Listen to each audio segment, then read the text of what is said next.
Hello everyone and welcome to another Tinfoil stream. How's everyone doing? Good news. Good news. Hopefully things should go more stable. I am officially plugged into a cable. No longer over Wi-Fi. So hopefully stream shouldn't drop and be a stuttery, at least not on my end. I did. And Baja put it up. Put things to get the long wire all where it is. So it should be good. So thank you, Baja, for that. Everyone thank Baja. And yeah. So we're not on Wi-Fi. Good job. Let's see. What did I miss? Mallow Honey, thanks for 8 months. And Mr. Duck Sauce, thanks for a 3-stream streak. Says Harry. Halloween Town says, what's the best Scooby-Doo episode? I like the robot. I like the robot at the carnival.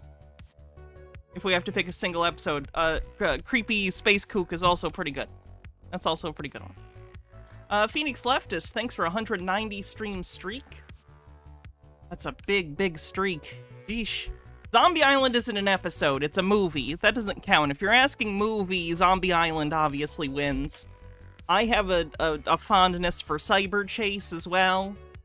But, you know, Zombie Island's the GOAT.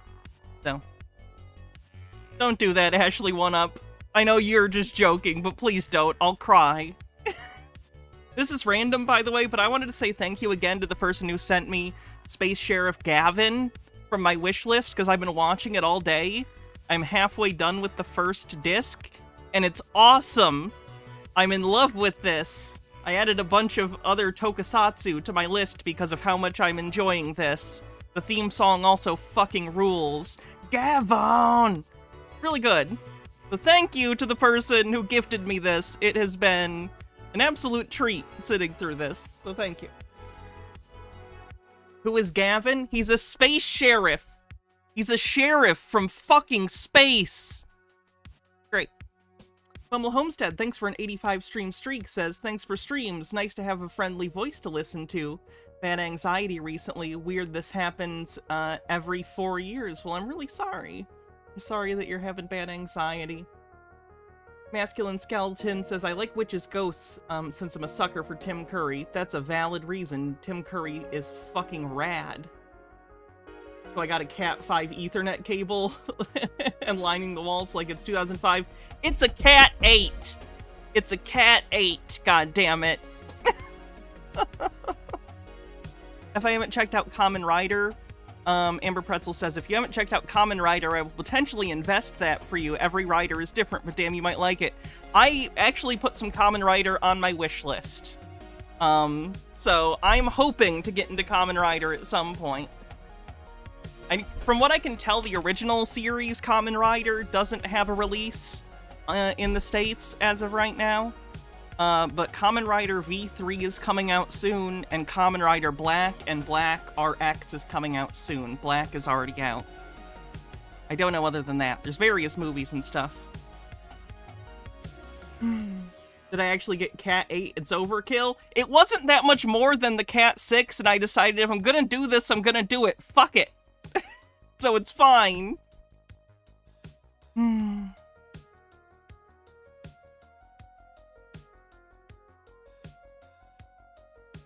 That's one of the other space sheriffs. It's either Sherivan or Shiden. I don't remember the names yet. Nice, Akito.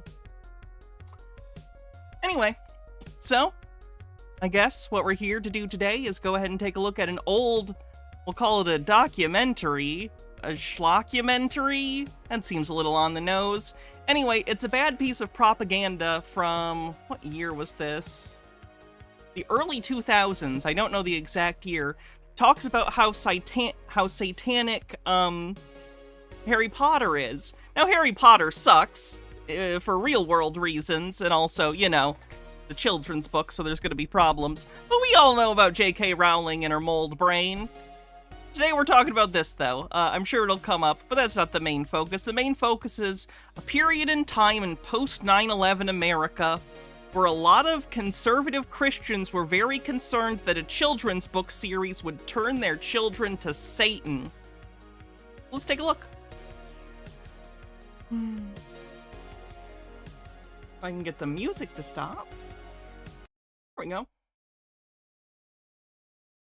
Densetsu says the trilogy of Scooby-Doo, Zombie Island, Witches, Ghost, and Cyber Chase. Alien Invaders is in there, too. The tetralogy.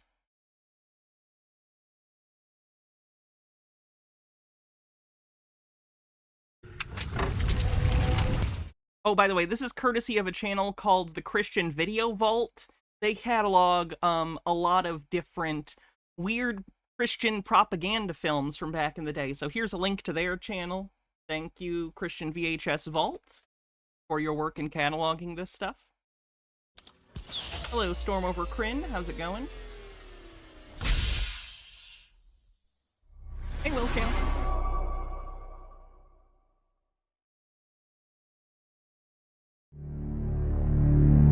O guardians of the watchtower of the east, I, Ishtar, high priestess and witch, do summon and stir thee. I command thy presence at this our meeting, to guard over our circle and to witness our rights. It's always funny to me when Christian, like, scare films try and show footage from actual, like, witchcraft or Wiccan ceremonies, because it always just looks like people getting high in the woods.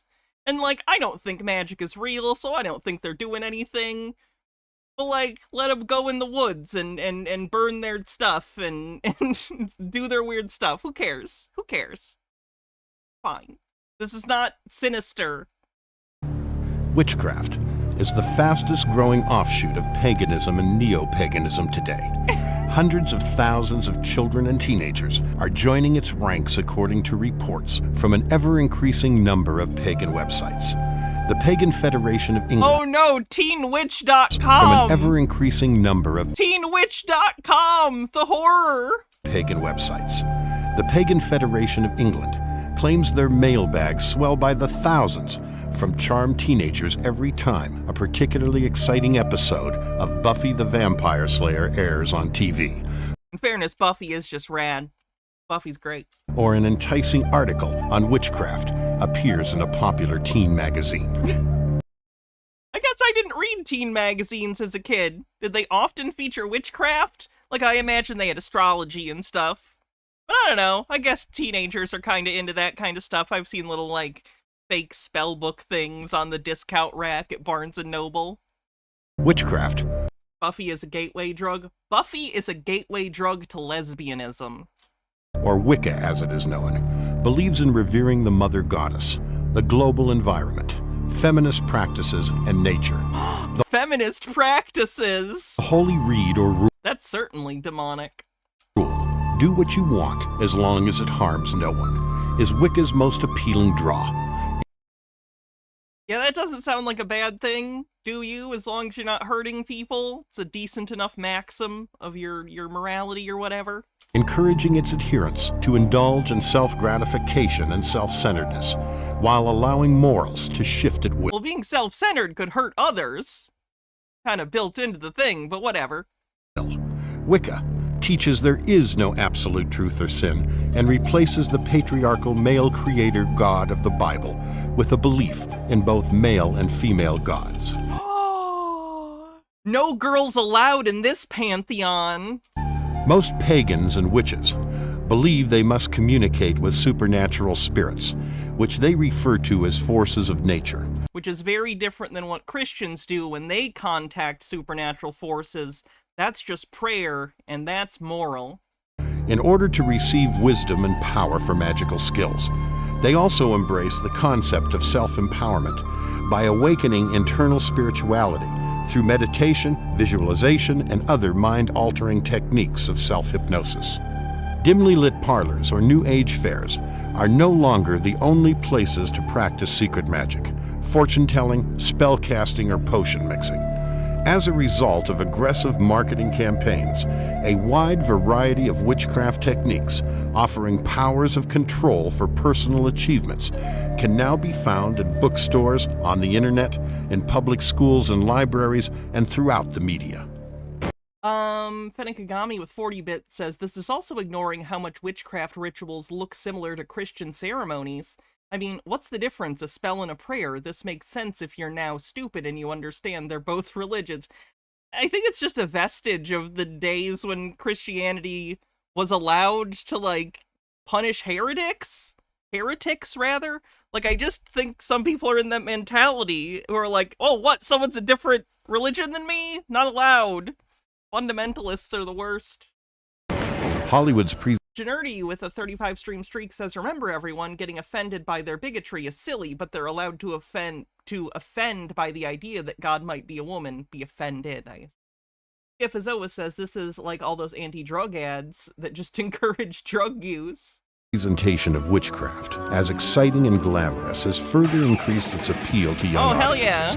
Enhanced by digital technology and revolutionary Digital technology. special effects, occultic spells and rituals are given visually stunning portrayals, as are the depictions of supernatural beings, ghosts, demons, vampires, mythological characters, and even Satan. I always wonder, like, because you and I, even if you haven't seen Buffy the Vampire Slayer, presumably you understand the basic premise, or, you know, she hunts vampires and demons and stuff. I've seen the show, so of course I understand. Yeah, she's fighting against the forces of evil, demons and vampires and other monsters of the week. When a fundamentalist watches this and they're told, like, Buffy the Vampire Slayer, a weekly series that deals with, like, vampires and demons and stuff, what do they picture the show to be? Because you'd think fighting demons would be a righteous cause in the eyes of people who think demons are, you know, real and evil. You know, would be setting a good example, but they must in their head picture it as like, oh, Buffy hangs out with demons and they smoke pot. Like, what do they think the show's about? A growing number of cartoons and television dramas aimed at increasingly younger audiences further seduce children with the allure of sorcery and divination. Occultic themes are frequently woven into the storylines of primetime series, which has undoubtedly contributed to the practice of magic as being the fastest growing mystical attraction among teenagers. The spectacular growth of the internet, which occultists refer to as the portal of transcendence, has further fanned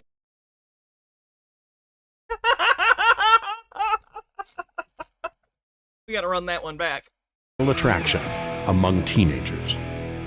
The spectacular growth of the internet, which occultists refer to as the portal of transcendence. Who refers to the internet as the portal of transcendence? They're just making stuff up. Has further fanned the fascination of spiritual alternatives. An unprecedented amount of occult literature is available online. At Amazon.com, for example, It'll never last. consumers can Buying books on the internet? find more than 1,850 books on witchcraft. And in addition, hundreds of websites are dedicated to marketing witchcraft specifically to children. Pagans and witches worldwide can now communicate and perform ritual magic online through an ever-expanding number of highly networked, occult-oriented chat rooms. I knew Bill Gates was evil. Overthought says, get it right, it's the portal of porn. Fenekagami says, there's a reason witchcraft is so demonized in the West, and that it's tied to women. When capitalism was being established, as well as Christianity, they needed to subjugate women, and knowledge and medicine women are common in other spiritualists, as is medical knowledge. The witch trials were about monopolizing all knowledge in women. Countless And roll some dice, I want to get drunk. No, I'm a recovering alcoholic, so I'm not gonna participate in you picking a drink. Marcel Paul, thanks for 7 stream streaks, as we're watching you through a portal of transcendence. How does it feel? Hopefully good. websites now offer Also, so far, has the stream been good since I wired up? Has anyone had any buffering or anything? everything from poisoned rings to spells for young people seeking empowerment. Each year, thousands of teens are turning their backs on Christianity and joining witches' covens in order to learn spells so as to pass school exams, attract boyfriends or girlfriends, and get rich. The secretary of the Magic Circle's Young Magicians Club credits the Harry Potter books as the latest rage, which he says has rekindled the childlike approach to the fact that the impossible may be possible. He gives thanks to Harry, who he says has sparked an interest in pure magic, real magic, strong magic. Harry Potter. Sure, galaxy of miscellaneous stuff. I could always use a spell book. What YouTube channel is this from? Christian Video Archive. Here's a link. the orphan child wizard, already famous in his own magical world because he survived the murderous black magic death curse of the evil Lord Voldemort, has now duplicated. I guess you could read that with a silent T. I'm not going to make fun of that. I see how that would be something that you would read as His fame in the real world. Under the category of children's fantasy literature, sales of Harry Potter books have received phenomenal acceptance worldwide, breaking all records in children's literature. With over 100 million books sold in 200 countries, Harry Potter has been translated into more than 40 languages.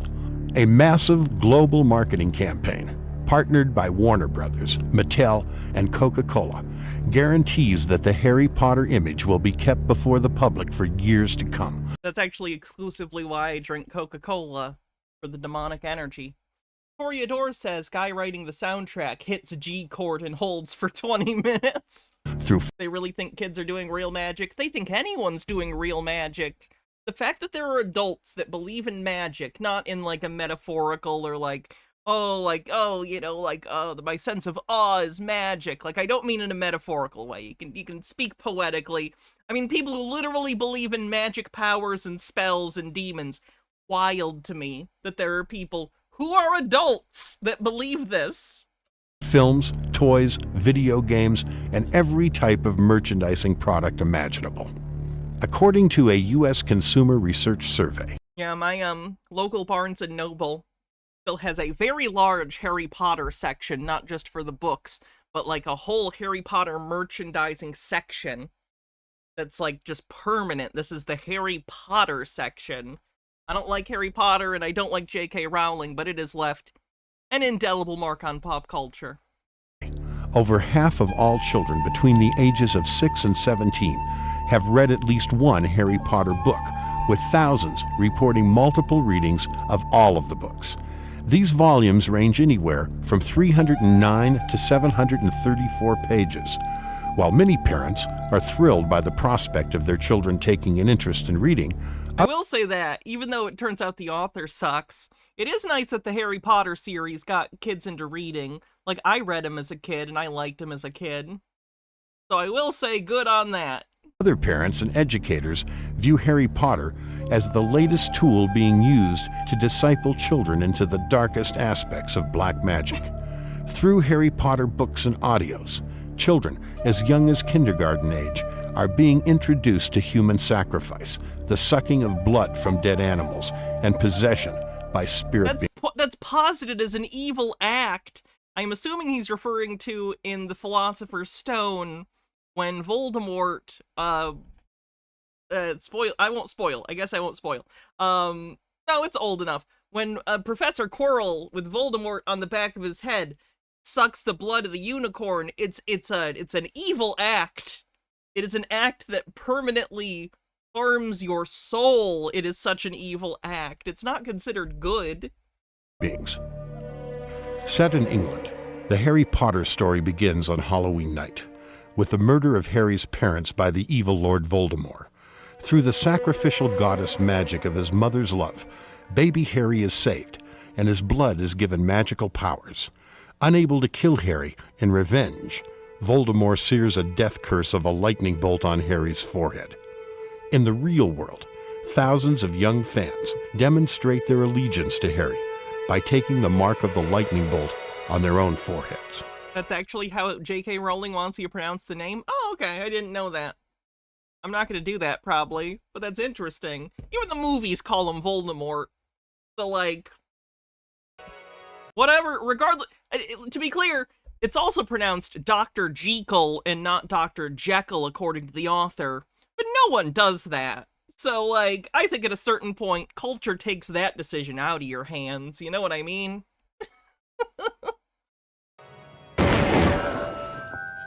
There's no such thing as magic. Oh, wow. That's like a trailer in, like, AVI form. I'm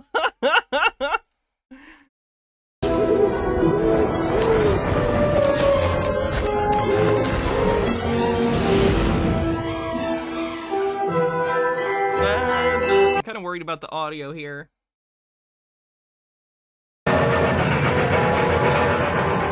It's Mia Tatami. Been accepted. Phyllis Filler with 300 bits says, I wonder how many of the Satanic Panic people who rejected these books started supporting them once Rowling broke and went transphobic. I wondered the same thing. The conservatives of the early 2000s are very different than the mainstream of conservatives nowadays. It's less evangelical and more MAGA Trump people. So, I don't know, but they do still sometimes have an obsession with the satanic. I don't know. Tough to say. It depends on if you're more an evangelical, I guess, or if you're more like Elon Musk type conservative. Does that make sense? Are you like tech bro, like asshole right wing, or are you religious cuckoo right wing? H-Bear says, on that subject, the person who came up with the term UFO wanted to be pronounced UFO. Kind of wish it had been. Fun to say. UFO. To Hogwarts School of Witchcraft and Wizardry. Harry is magically selected to attend the 1,000-year-old... I like that they just ripped the trailer, like, from the early 2000s internet, too. That's pretty funny. Hogwarts School of Witchcraft and Wizardry. Both Voldemort and Harry's parents attended the prestigious boarding school before him. All of Hogwarts' teachers are practicing occultists and instruct their students in the proper use of magic tools. I mean, it's not described as it's a fantasy. It's magic. A fantasy film for children. Spells and rituals. Headmaster Albus Dumbledore owns a phoenix. We see spells. We don't really see ritual spells in Harry Potter, right? Powerful mythological bird, the symbol of resurrection. The magical wands of both Harry and Voldemort share the same power, which is a tail feather from Dumbledore's phoenix. Therefore, in the world of Harry Potter, the power source of Harry's so-called... Wait, does his wand feature a tail from Fox? I knew the core was Phoenix. Did they explicitly say in the book that it's from Fox? ...called good magic. What's the costume today? Tinfoil. And Voldemort's... They do? Oh, don't remember that part. ...evil magic is one and the same. The question is, should parents be concerned that the alluring power behind witchcraft is being made to look innocent and is being targeted towards their children through the Harry Potter phenomenon?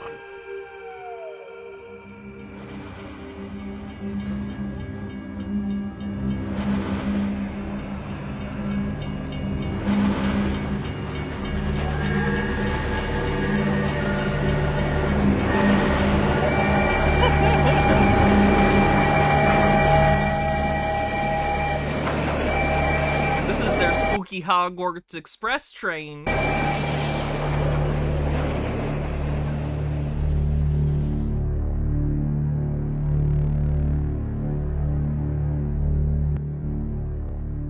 read the first one 8 times.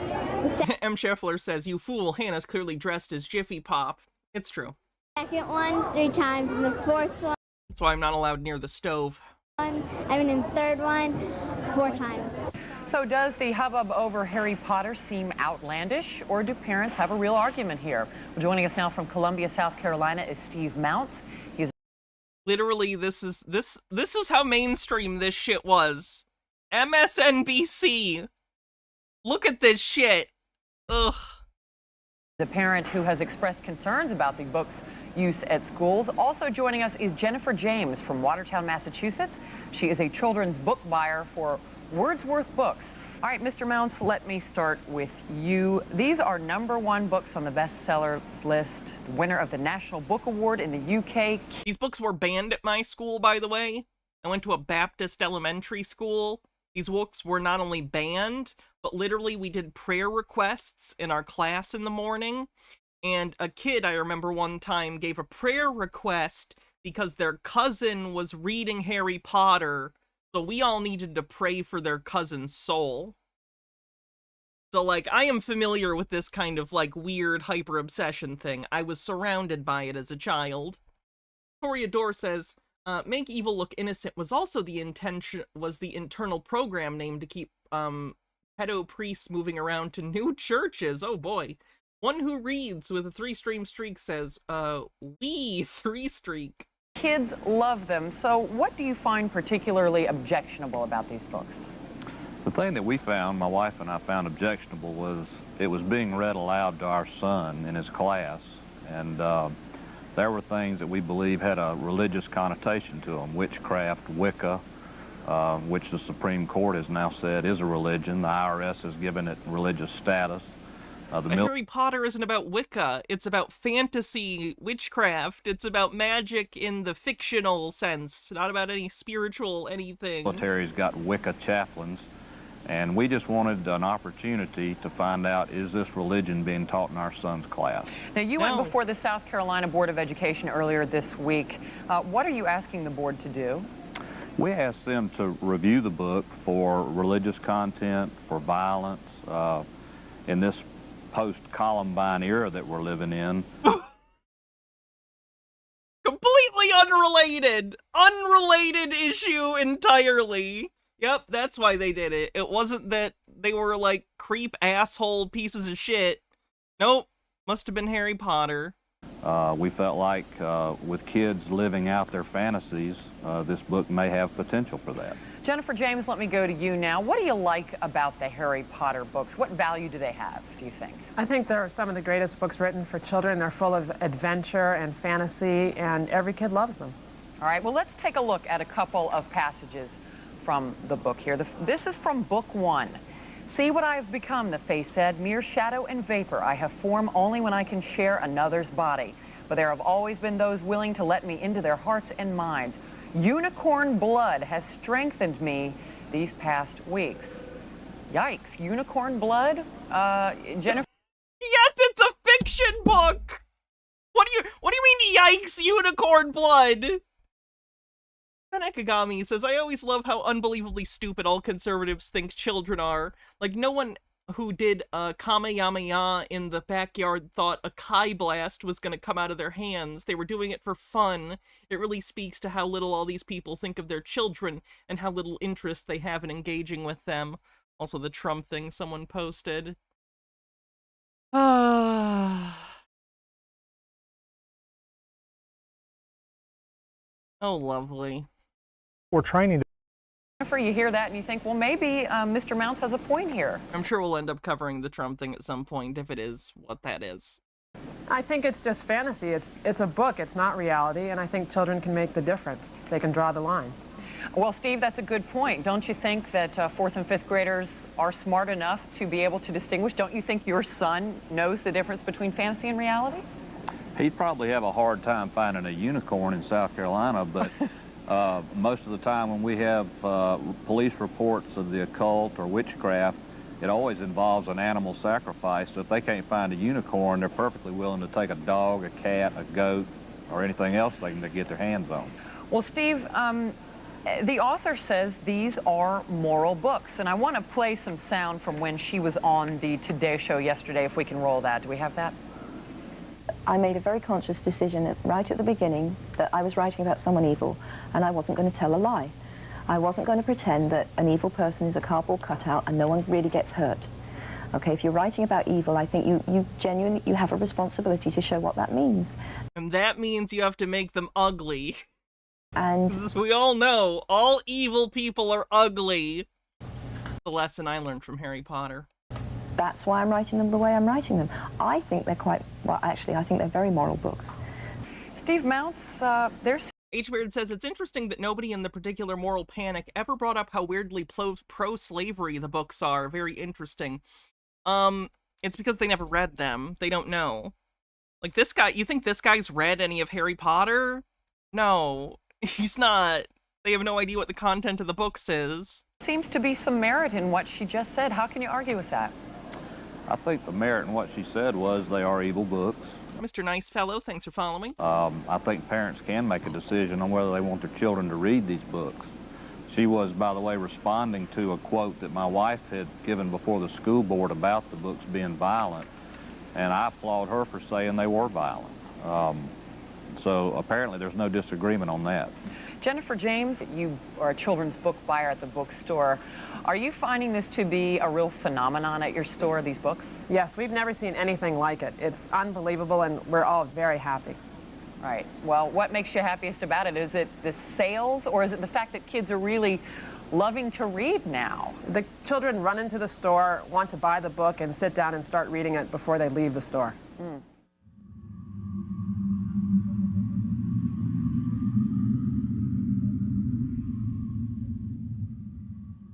Robert McGee is the author of The Search for Significance and founder of the Rafa Treatment Centers. There are those who defend the Harry Potter books by saying they're just fantasy. And so when people object to these books, they're made to look like fools because the people say, are they made to look like fools? How can or you is that just like a fairly level-headed take on what's going on? object to these books? They're just fantasy. But that line of reasoning would tell you that you could include in fantasy any violence, pornography, whatever you wanted, and still defend those books by that very same statement. As an expert in world religions, noted cult and occult researcher Carol Matriciana has authored the best-selling books. Oh boy, so when they say expert on world religions, they mean evangelical Christian who's very scared of other religions and thinks they're all demonic. Okay, so the opposite of an expert on world religions. Okay, cool. Gods of the New Age and the Evolution Conspiracy, and has written and produced numerous videos for Jeremiah Films. Many argue that Harry Potter is just merely children's fantasy, and therefore it's harmless. The lie about this is that witchcraft is reality. J.K. Rowling, the author of the Harry Potter series, has gone through an awful lot of research. She is very accurate, otherwise we would have witches all over the country and the world saying this is not a true representation of our religion. Why would they care? What? What do you mean? First of all, the Wiccan is not like a huge religious group relative to the large population that we have on this planet. Second of all, why would they care? They're not they wouldn't be upset. They wouldn't be outspoken like this isn't accurate to my beliefs. It's not attempting to be. What are you talking about? It's a complete nonsense argument. This is a true representation of witchcraft and the black arts and black magic, and yet we have people that say this is merely fantasy and harmless reading for our children. Actually, what makes this more dangerous is that it is couched in fantasy language and children's literature and made to be humorous and beautifully written and extremely provocative reading, and it just opens up children to want to have the next one. This is what is so harmful. Joanne Rowling majored in mythology in Exeter University in England. She has borrowed not only from pagan religions, Celtic religions, the religions of the Druids, witchcraft, Satanism, a lot of the spells, the incantations, the philosophy behind the mythology and the religions is being put into Harry Potter's books. Yes, Harry Potter may be fictional, but there is a lot of religious teaching in symbols that... There isn't, though. Drawing inspiration from various world religions or different, like, folklore is not teaching that folklore, because it's going to be altered and slurred and not have the significance because it's not actually the beliefs of that group of people. Perhaps the reader doesn't always pick out. Hey, Ryan Donovan.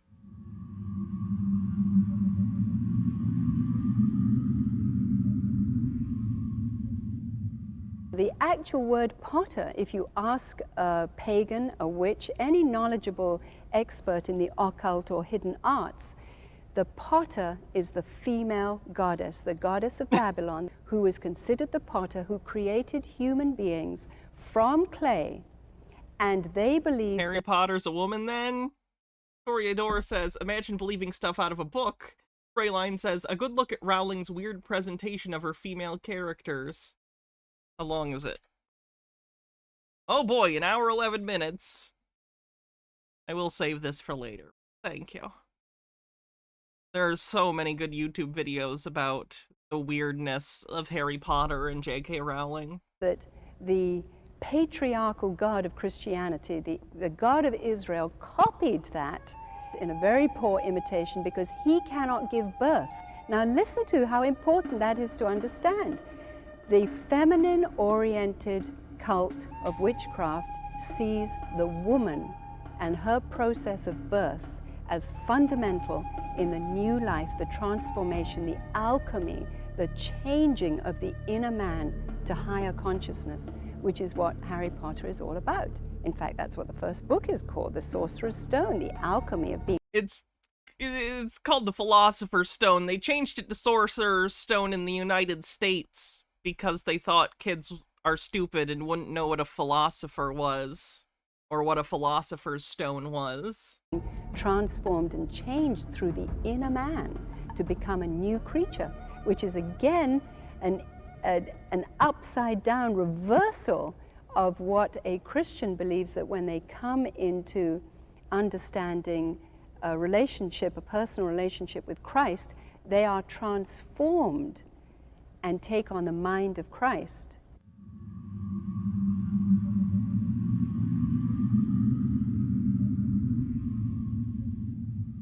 The concept of fertility-based cults, feminine-oriented cults such as witchcraft, is the concept that the new birth can take place inside. Through meditation, you have inner transformation, inner wisdom, inner knowledge. And all this is done through concentration, visualization, all through Harry's books.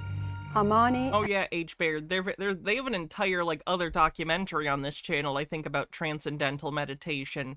Evangelicals don't like any spiritual practice or belief that is not explicitly Christian, and specifically their kind of Christian.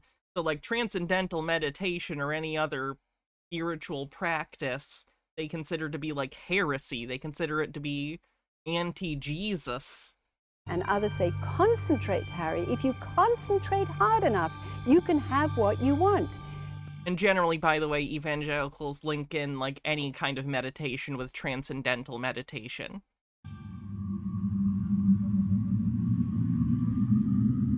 Yeah, it's gone as far as them getting mad when yoga is taught in gym classes. One of the arguments is that Harry Potter's series does not actually teach witchcraft, that it is not teaching the concepts of Mother Goddess and her consort, the Horned God, which is essential to the fertility cults or the fertility-oriented witchcraft religion. And yes, there are the concepts of Mother Goddess being taught, because Harry's mother gave her life for Harry. The sacrificial death that she gave through love is a symbolism of goddess worship. It's an inversion, if you will, of God the Father, whose Son gave his life in love. That's quite a stretch. His people.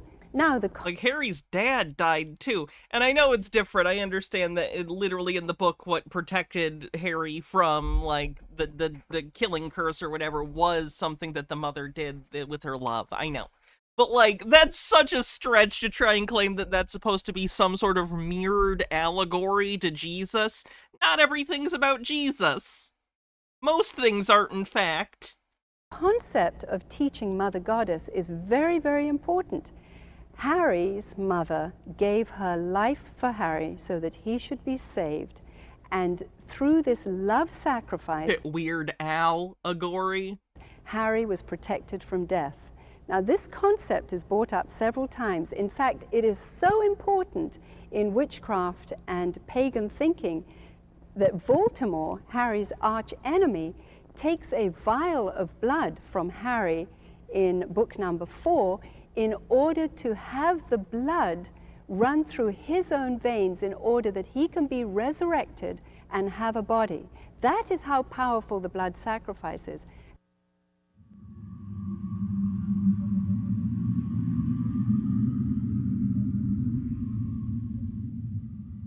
Another scary aspect of black magic is shape changing. The concept of being able to become an animal, change into an animal. Harry's father appears to Harry in a shape change later on. Even though he's dead, he appears as a stag, the horned. What? Okay, they're saying that his Patronus is his dad? Like, there's a symbolic connection between his Patronus and his father, but the Patronus isn't his father! Oh, God! Fenekagami says, Harry Potter is famously inaccurate. Multiple names are nonsensical, and the monsters she borrows are inaccurate. For example, the Boggart is supposed to be a monster so horrifying that you wouldn't dare speak its name, but in the books it's a joke. God. So here we have the concept that shape changing is very normal. It is horrible. And the Bible clearly says that we are made as human beings when God created us, and we cannot become something else. You might perceive your... Like, there literally is shape changing in the form of the animaguses. I forget if that's how it's pronounced. And like, like Polyjuice Potion kind of turned Hermione into like a cat lady for a little bit. But like, she went to an example that isn't even actually shape changing in the book. Becoming something else, but it's supernatural deception. Werewolves exist, yeah. In the book. The evil Lord Voldemort also went to Hogwarts School of Witchcraft and Wizardry with Harry's parents. And we're not awfully sure what the reasons are, but for perhaps jealousy, because Harry's parents represented practicing the white side or the good side of magic. Voldemort, at the birth of Harry, wanted to kill Harry and... Yeah, they were like... Yeah, Voldemort's like Hagrid's age. Like, he was in school with Hagrid. Harry's parents. Right? Parents. But somehow, in this horrible battle, some of Voldemort's powers came to Harry, and Harry got a death curse, a bolt of lightning, on his forehead as a mark of the curse from Voldemort. Also, another interesting thing happened. Harry also acquired a power that he was able to talk to snakes.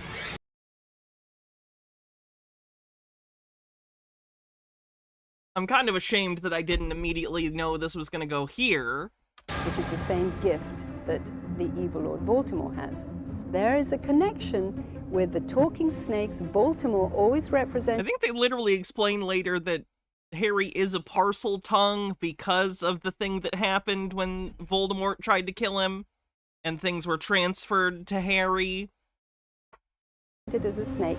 And by the way, both of them, Harry and Voldemort, share the power of the phoenix tail in their wand, and the phoenix, again, is a symbol of resurrection.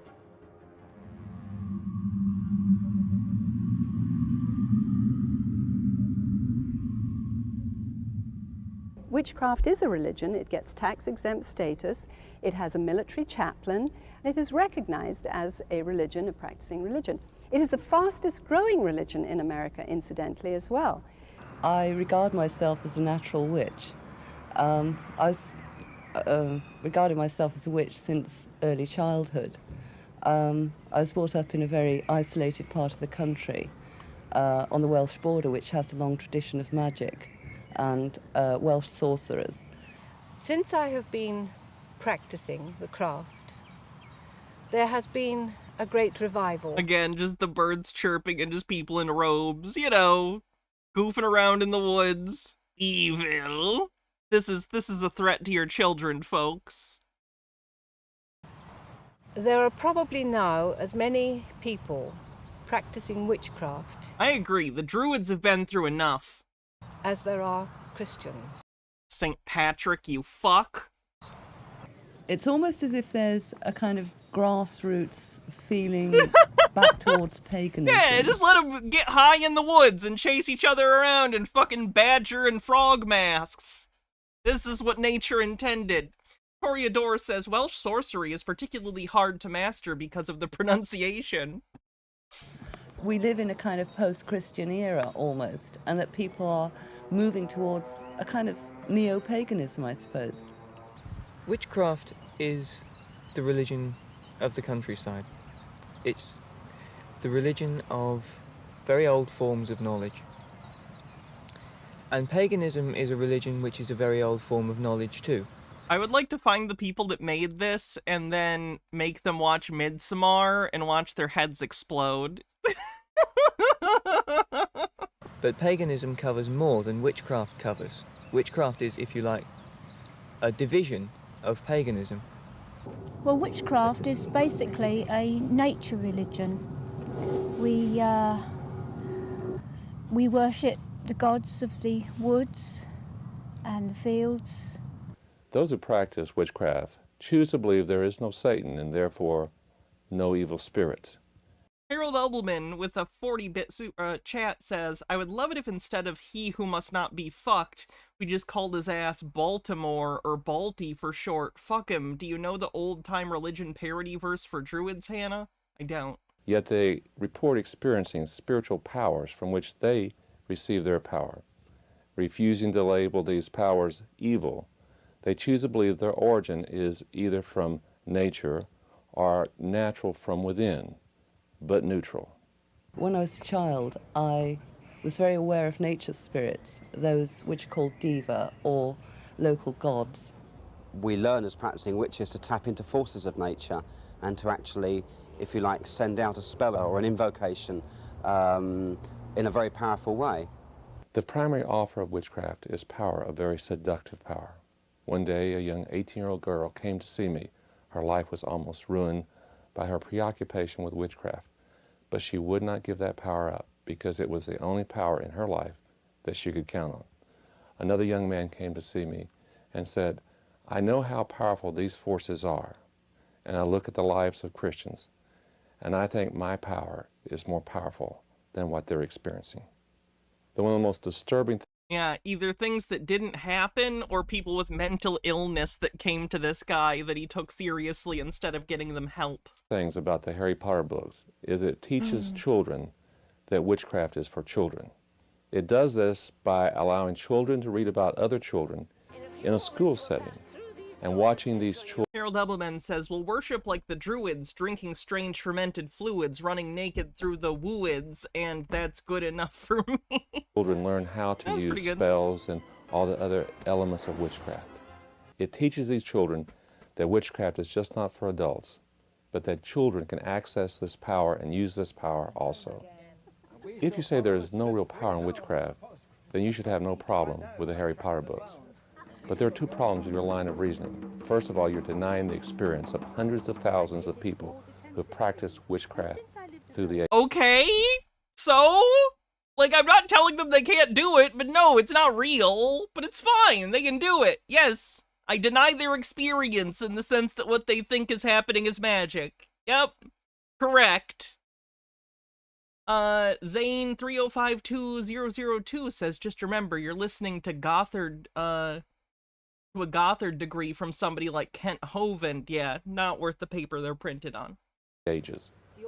Plus, you're saying that God's warning in the Bible about divination, sorcery, and all the elements of witchcraft is actually worthless.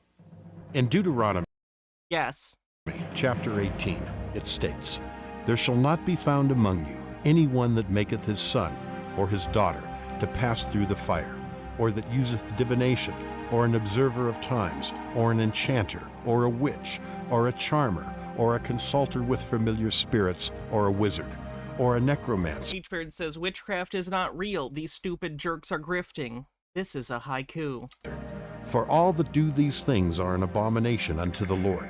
And because of these abominations, the Lord thy God doth drive them out from before thee. What do you want me to look up in Black's Law Dictionary, Ashley? 1 Samuel chapter 15. God identifies witchcraft as a sin. For rebellion is as the sin of witchcraft. Propaganda? Don't know if it'll be in there, but I'll try. By God's warning, many youth, including Christian youth, don't see much harm in witchcraft. So they see their friends casting spells and being involved in all manner of witchcraft. I promise you, most people's friends aren't casting spells. They're getting dirt weed and trying to get their weird uncle to buy him alcohol. And do not understand the dangers. They do not know that they're opening doors in their life to spirits which will come in and create very compulsive behaviors. And this is why many in witchcraft are compulsively into drug usage and to sexual activity and all manner of conduct which is very destructive. One of these things is not like the other. And yet, why should they be concerned when they hear nothing from the adults that warn them of what's coming? When a child is captured by witchcraft, they rarely choose to get out until very much later in their life, after they have lived a very miserable existence.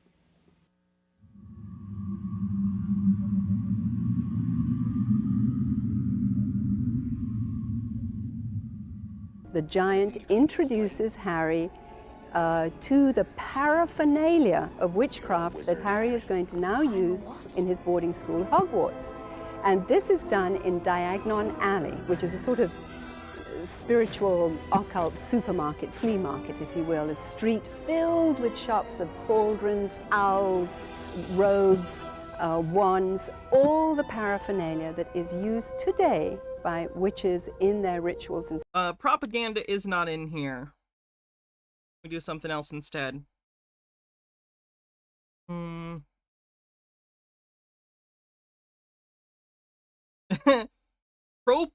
Propatris, in civil law, a great grandfather's brother. There's a specific word for that, I guess.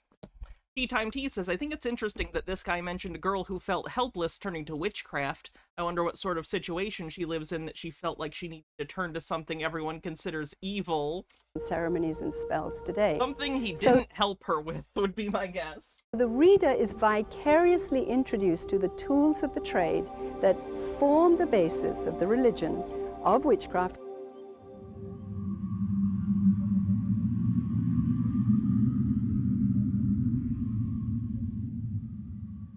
Many have argued that Joanne Rowling is not teaching the children witchcraft and the books are not about witchcraft because the spells aren't legitimate spells and because J.K. Rowling just pulls out very, very funny Latin words, and she obviously knows her Latin, and she's very humorous with the way that she tosses out expelloramus, which gets rid of a spell, or any of the other numbers of spells that she puts in Latin.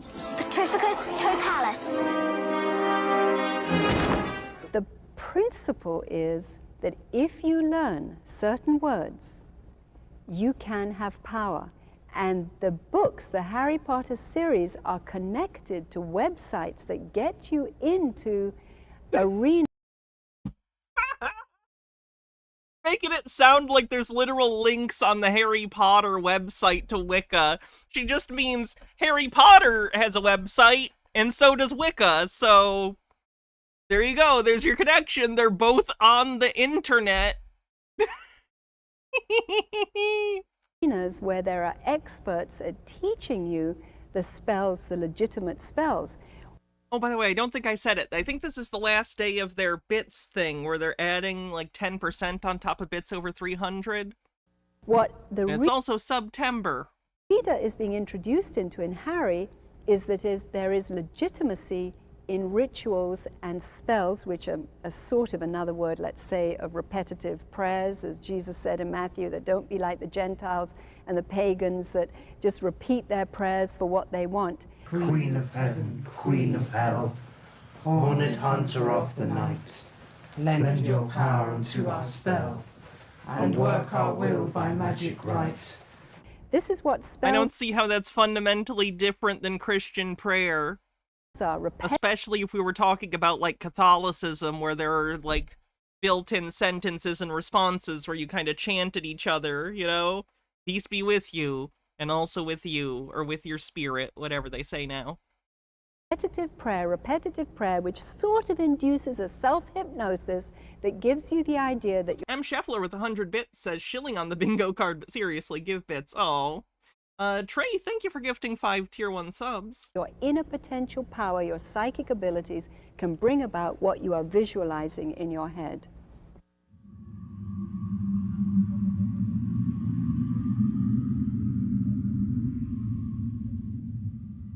While love spells probably isn't the focus of Harry's books right at the moment, because... Scheffler with 100 bits says, hype.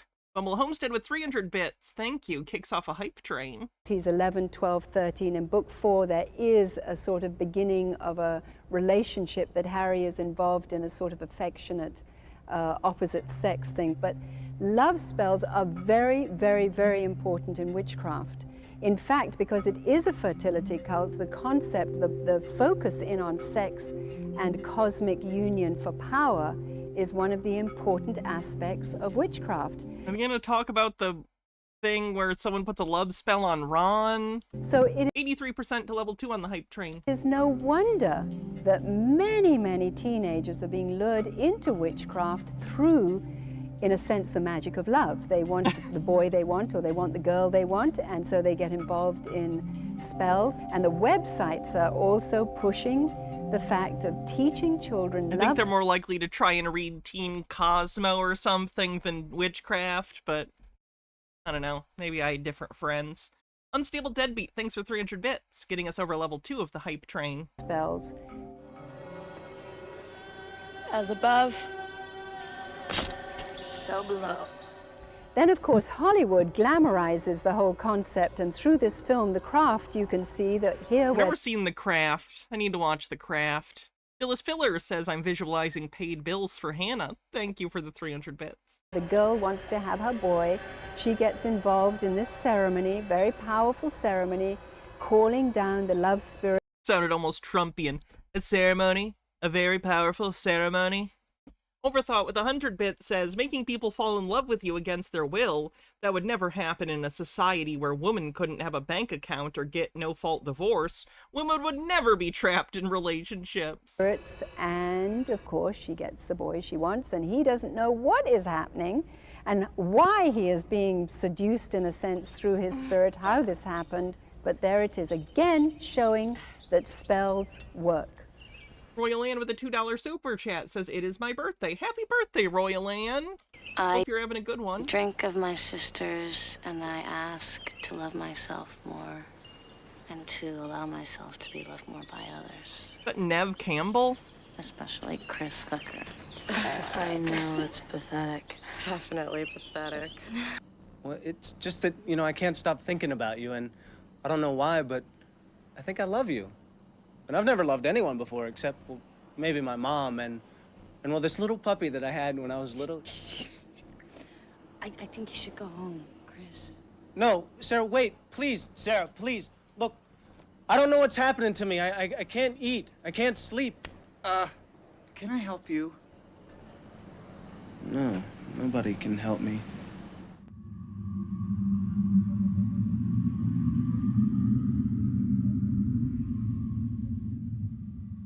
Then there's the concept of curses. Now, of course, white witches, or those that purport to be on the white side of the occult or hidden knowledge, will say that they don't use curses in a derogatory way. However, Harry symbolizes white magic, and Harry uses curses or his magic for vengeance.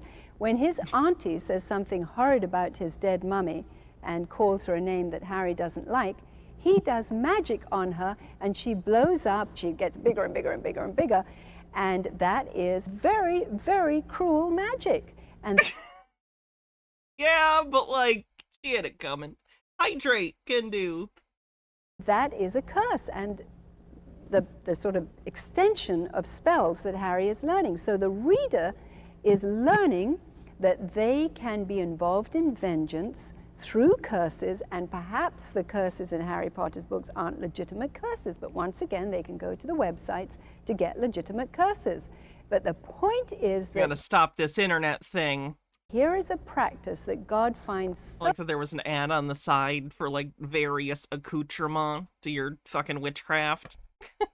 Minute left on the hype train. So distasteful because... Phyllis Filler, thanks for gifting 6 tier 1 subs. He says that vengeance... Saving the hype train and getting us over level 3. This is mine, and we are not to retaliate and cause poison through curses to our enemies. Harry Potter isn't the only book that's going on and on teaching the readers that curses have power. Hollywood also is showing us that curses have power. There's this graphic scene in The Craft that shows that a girl has upset another girl, and so there's a little braiding in the scene here that she wants to put a curse on her through her hair falling out, and through the power of the curse and the rituals and what... I kind of feel like you didn't need magic for this. Just switch out her shampoo for Nair. Conditioner. Switch out her conditioner for Nair. Ashley One Up says, as we all know, curses should only be performed on fig trees that don't have fruit on them. I learned that from the Big J. Whatever words are used, the hair falls out, and this girl is screaming and writhing, and so she doesn't know what's happened. And of course, she has no idea of the curse, but what's being told to the viewer is that there is power in curses, there is power in magic.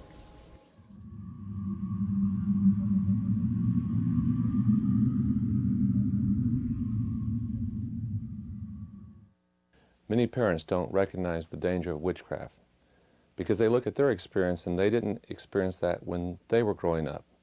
Are you kidding me? There was witchcraft material when the parents of kids of Harry Potter, Bewitched, I Dream of Jeannie, like, what are you talking about? There was witchcraft stuff in Conan the Barbarian and other fantasy films of the period. Like, what are you talking about? There absolutely was magic in media prior to Harry Potter. What? Tea with Goblins says, fortune tellers don't need the internet for spells and supplies. They get the Sears catalog. That's pretty good. That's pretty good. Relegate witchcraft to Africa or some foreign country. Like, literally, you could go back to, like, 1935, I want to say, with Wizard of Oz. Like, what are you talking about? Snow White and the Seven Dwarfs around the same period also has a witch. What? They don't know how pervasive it is today in the youth. Like, witches and stuff are, like, from folklore. Like, you literally... just saying they're a new phenomenon is just, like, such a bonkers claim. Culture. I know a 9-year-old girl in a Christian school who said, I love Harry Potter. I've always wanted to be a witch. I want to have the same power he has. The daughter of a pastor wakes up at night dreaming of being able to use the same powers as Harry. She's grown up in the church. She even witnesses to people who are in Wicca, but does not recognize what she's dreaming about is to actually use demonic power. But it's not. It's a book. It's a fantasy. How can you not tell the difference between the two things? Pastor told me recently about a girl who came to be part of his youth group, but she was also part of Wicca. She began recruiting children out. Guy looks like he's late for the opening of the Ark of the Covenant. He does have that look, doesn't he? Out of his youth group. He wasn't aware that those in Wicca take great joy out of seducing Christian children into Wicca. But Christian children are usually easy prey, for they don't understand witchcraft or what to look out for. Why has God warned us of witchcraft? If only they had some sort of media talking about witchcraft. H-Bird says, literally all of these arguments would apply equally well to Luke Skywalker. He knows the dangers. I wouldn't let him near my kids either. He knows try and train him in the Force and Jedi's occult. Minute left in the hype train. The spirits behind witchcraft. He knows they're out to kill, destroy, and rob people of their life. He knows that those who use the power of witchcraft have opened themselves up to these powers to come into them and to control them. And when they open themselves up to these spirits, they find themselves doing obsessive compulsive things such as drugs and sex and alcohol and many other destructive and violent activities. It's interesting that on the one hand they sought this power to have control, and in the end they've lost control of themselves.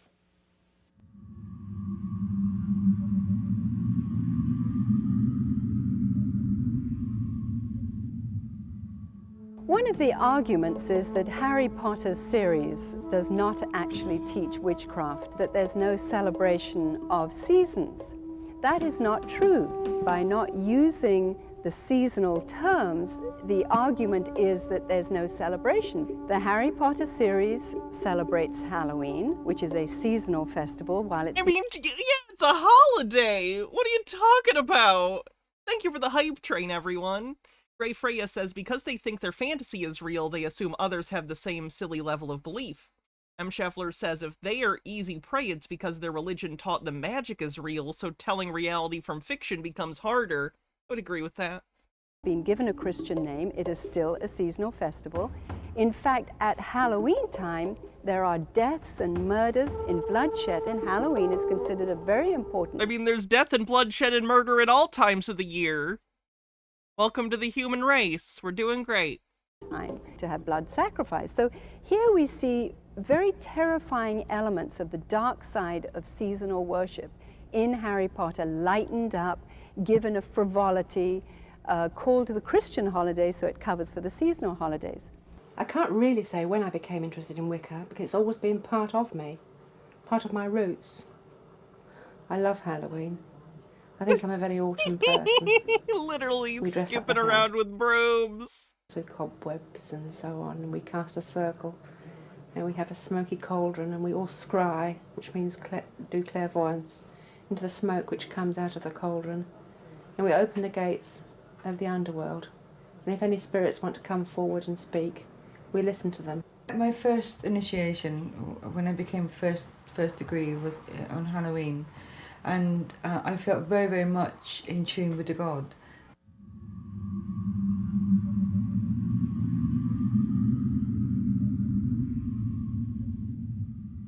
Foundational to the philosophy of witchcraft is reincarnation.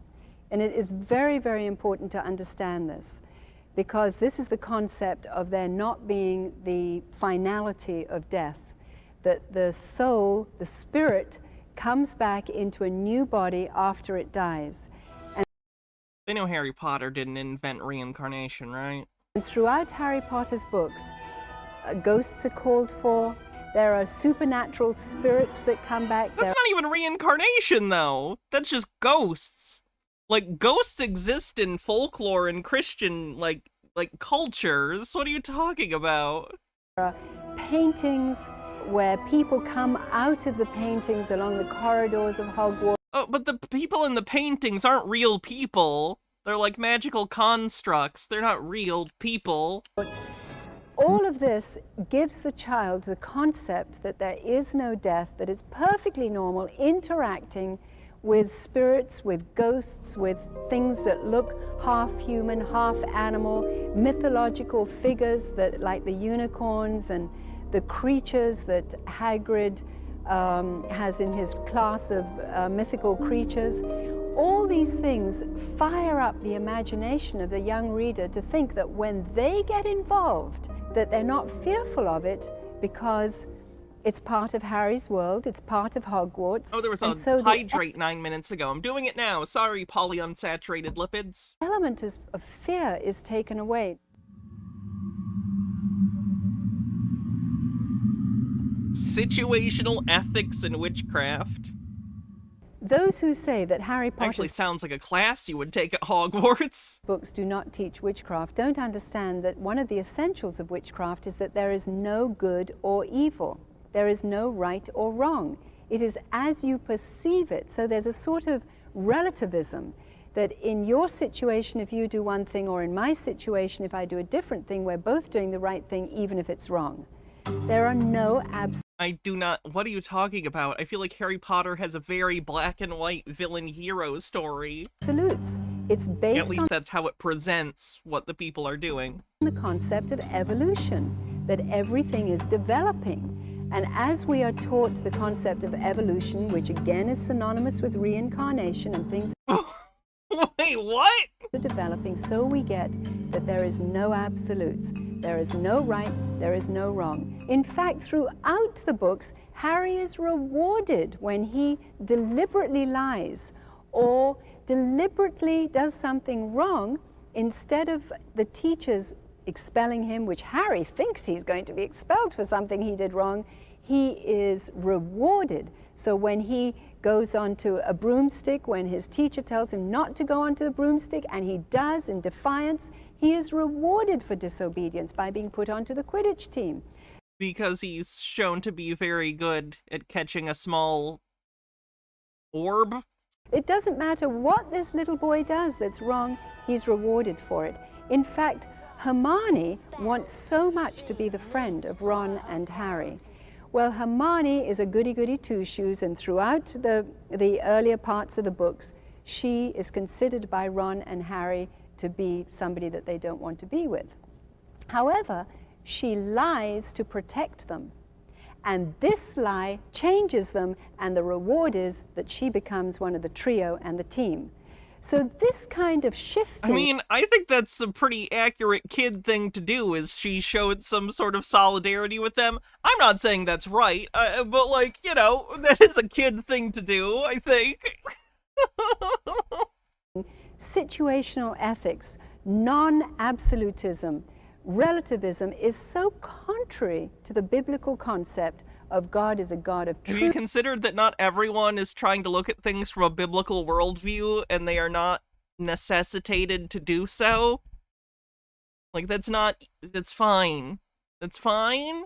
Most people's worldview is non-biblical. There are like 8 billion people on the planet. Fewer when you made this, but still. Truth, a God of right, a God of justice. Hey, Carpcosian. Here is the bottom line of witchcraft being taught through the Harry Potter books, and it is part of a religious philosophy.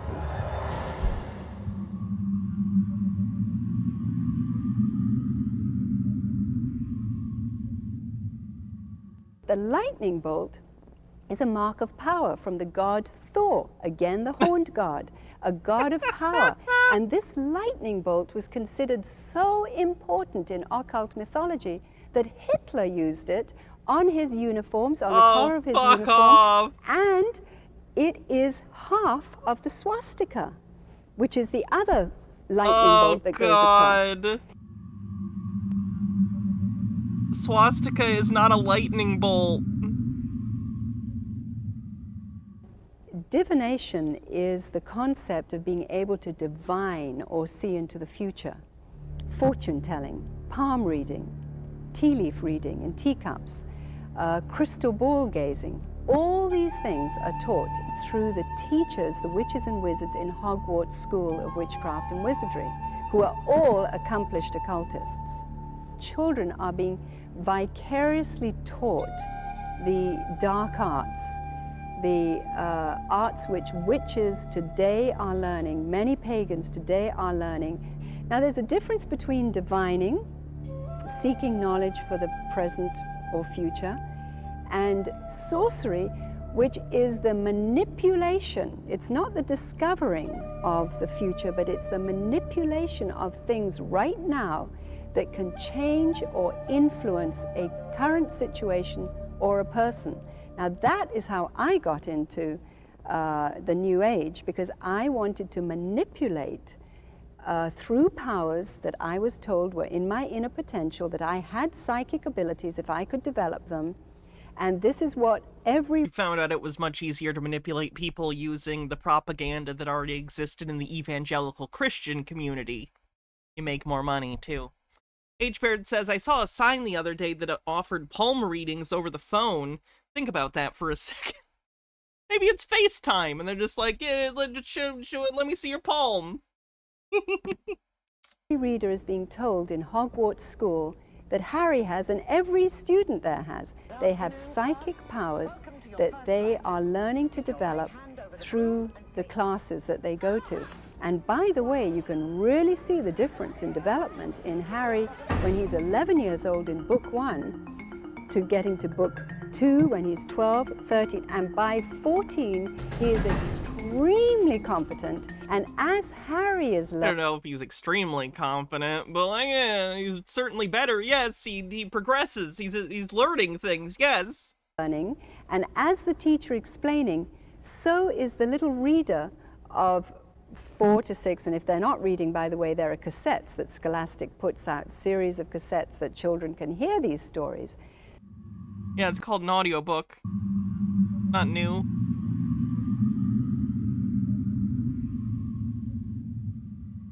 Many of the parents that I talked to said that there was absolutely no trouble with Harry in the sense of that they, as children, had read Alice in Wonderland or Sleeping Beauty, and even many Christians say that having read C.S. Lewis, who also talks about witches. Yeah, I hadn't even considered that.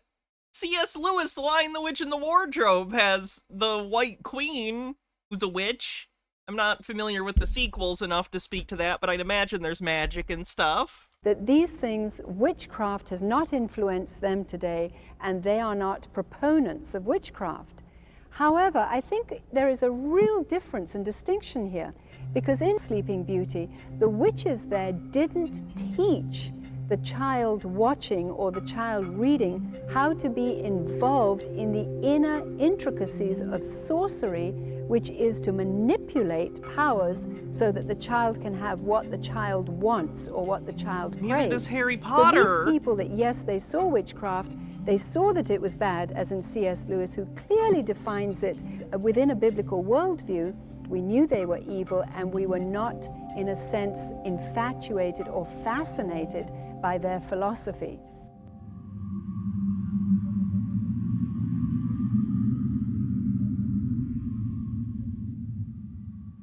Some Christian personalities are saying that Harry Potter's magic is just purely mechanical magic.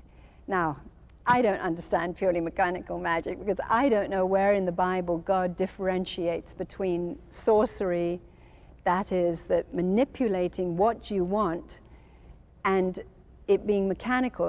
Maybe adults can redefine mechanical magic to somehow justify the reading of these books, but tell me, a little reader, a young reader who is reading Harry Potter, that is becoming more and more fascinated with the powers of spells and curses and rituals and herbs and crystal reading and all the things that are going on and being taught at Hogwarts. How is that child? I don't think they read crystals at Hogwarts. To differentiate between real magic and mechanical magic, real spells and no, there is the divination class. I remember there's a scene where they read tea leaves. Mechanical spells. I mean, a child doesn't care. The child just wants the power to be able... With Madam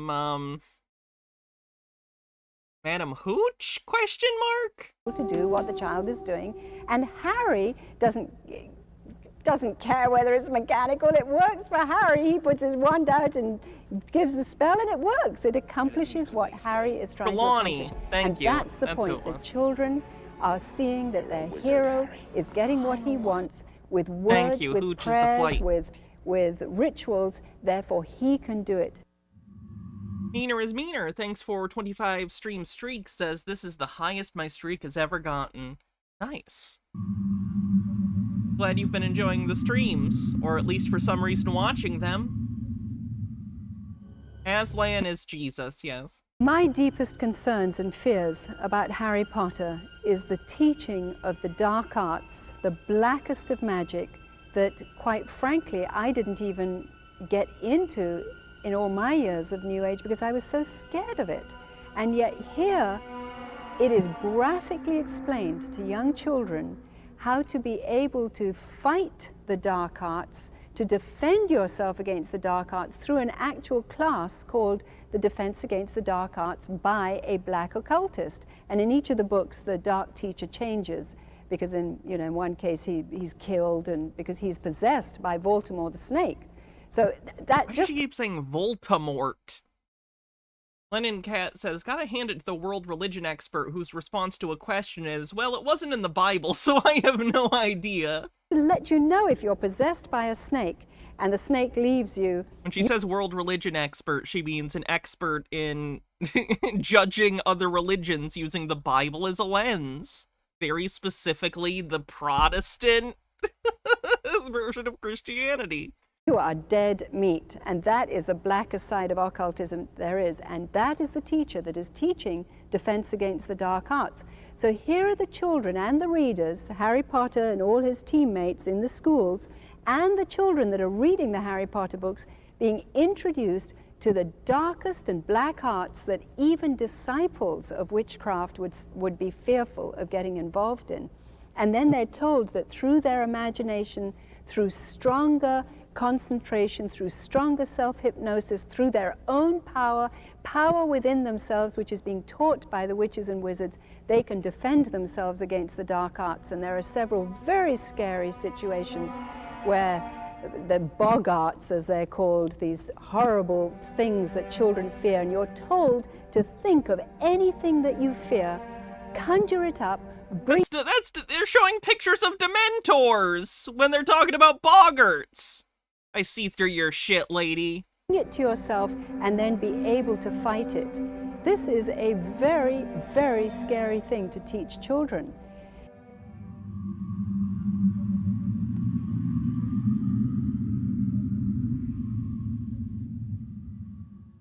Spokane Dogman says, this lady's argument that the Bible doesn't teach children they can have all their wants through magic is defeated by this very verse.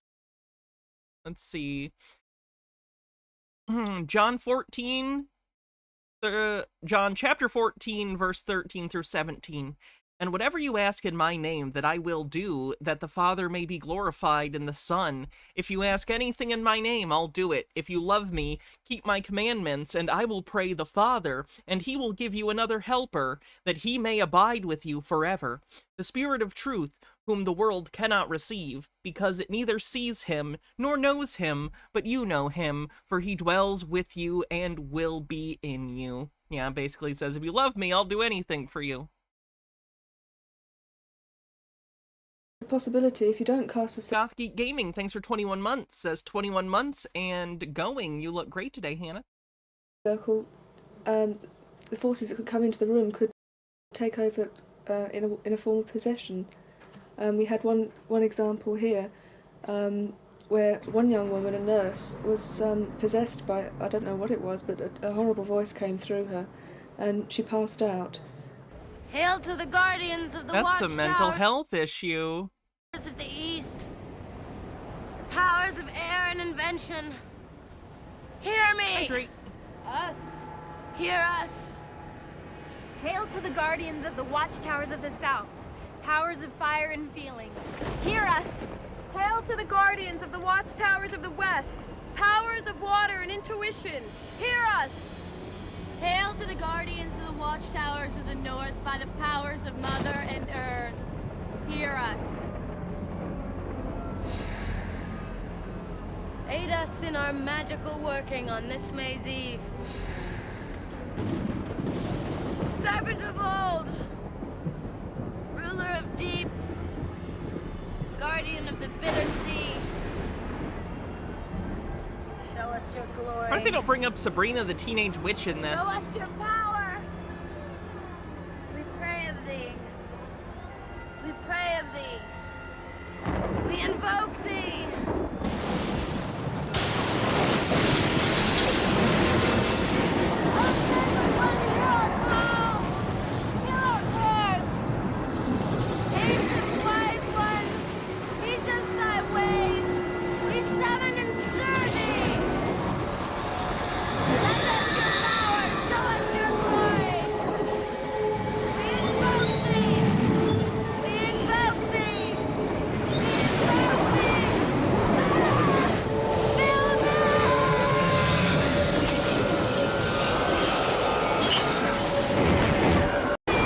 As real as we have what we call contacts. There are other names for them.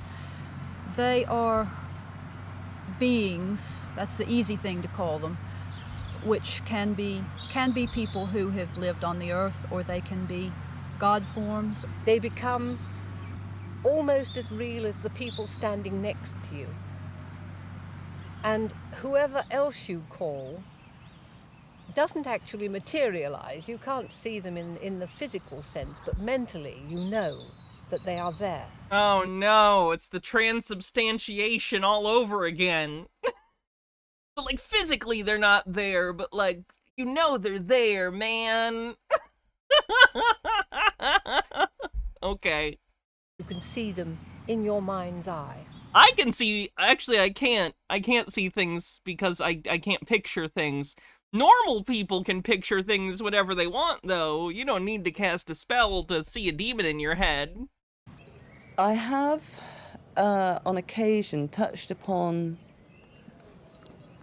I suppose you could call them spirit guides. People describe them in different way. I am aware of a hierarchy of spiritual advisors who live on another plane of consciousness. Don't shit on these demons. They're just little guys. Approach. They don't deserve this. That will acknowledge you and advise you and assist you. I can feel. Can I see you with my mind's eye? No, I can't picture anything, and I don't know what most of you look like. And we know that there's such a thing as possession because Baltimore possesses the Defense Against the Arts teacher in the book where he's sucking the unicorn. He doesn't really possess him. He willingly cohabitates his body. Know that he possesses the little 11-year-old girl through her Transubstantiation is physical. You're thinking of consubstantiation. Damn. Just can't get my theology jokes to work. Writings in a journal where her feelings, her emotions, her thoughts that she is writing in the diary of the young Baltimore is giving him power to rise up. And he possesses this girl, and he mocks and laughs at Harry later on in the book when he says she didn't even know that she was killing on Halloween when she had blood all over and she'd write in the diary, I don't know what came into me. I think I'm going mad because I'm doing things that I have no control over. So here she was, a little 11-year-old girl in Harry Potter's book, possessed by Voldemort's spirit, murdering on Halloween. And there's nothing wrong with Harry Potter.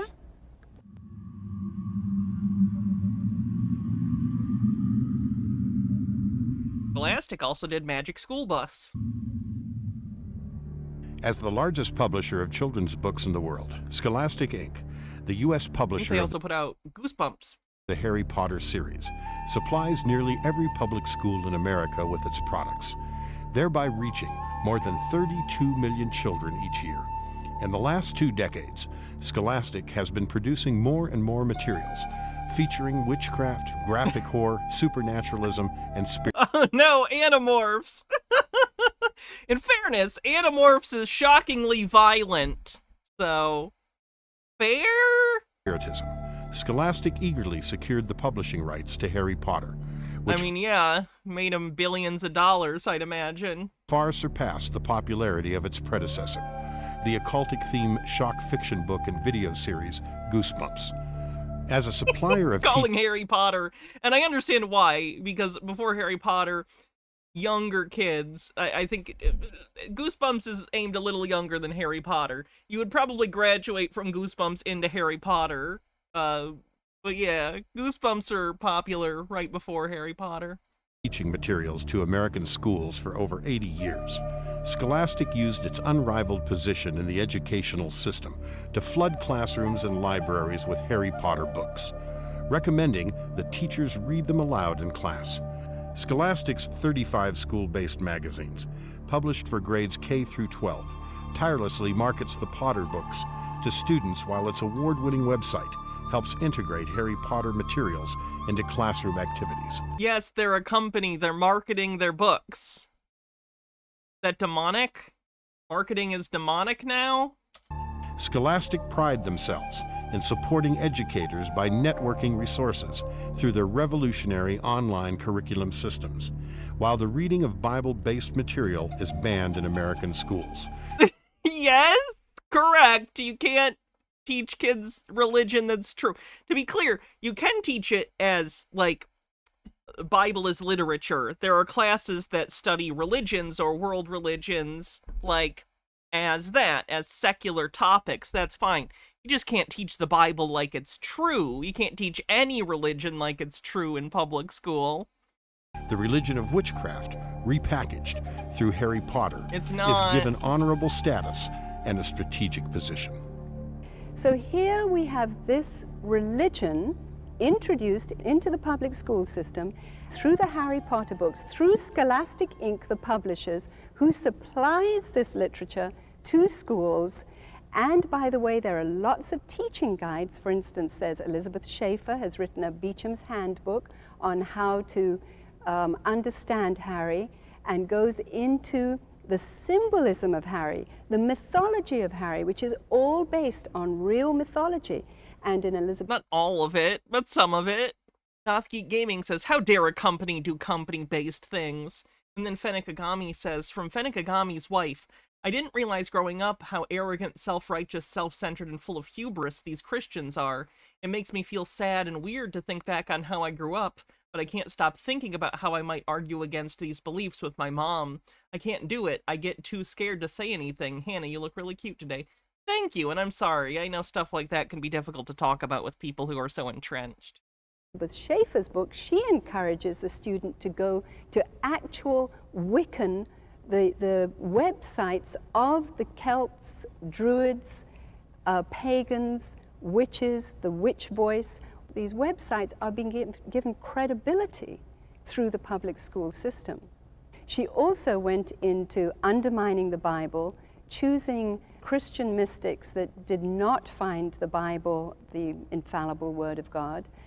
And how dare you use non-evangelical scholars who are actually scholars instead of being propagandists for our religion. And her arguments were anti-Christian and anti-biblical. Now, when I tapped into some of the web pages that Elizabeth Schaeffer recommended we go to, and from her site where she introduces, for instance, going to the Witch's Voice, as I started going into these sites, I actually got email back thanking me for being interested in witchcraft and introducing me to basic 101s in witchcraft by practicing witches from the Witch's Voice, a website that is used by witches today. You put in your email on a website and you're surprised they emailed you? Bridges. Because there's no other way they could have gotten your email unless you put it in. Was so clearly seen by me that, okay, the child is introduced to what is called fantasy literature in the school system, supported by taxpayer money. How do they feel about The Hobbit? Is a religion being taught through Harry Potter, and the reading materials and tools that are supporting further in-depth discovery are taking you to websites that are further fascinating you with a Wiccan philosophical worldview. We have an indoctrination program that is enticing us to further darker knowledge that now any child, any computer literate child can just follow the web pages and visit wherever they want and have glamorous versions of lessons in witchcraft and sorcery so that they can manipulate their teacher to give them good exam results, the person they love to like them. Whatever it is that they are told will be possible through sorcery. J.K. Rowling, the author of the Harry Potter series, admitted that she got many, many requests for children that wanted to attend Hogwarts School of Witchcraft and Wizardry. Yeah, it's a fantasy. And we know it's not real from books that are out there and interviews with children. When I was a kid, I wanted to be a Power Ranger. Like, I knew it wasn't real. They really wonder at night while they're laying awake if there is a Hogwarts that they can go to. If you go to the Warner Brothers site, they ask you to enlist into Hogwarts. Well, there are sites out there that are pulling in your children who are interested in learning more in various different schools of witchcraft and wizardry.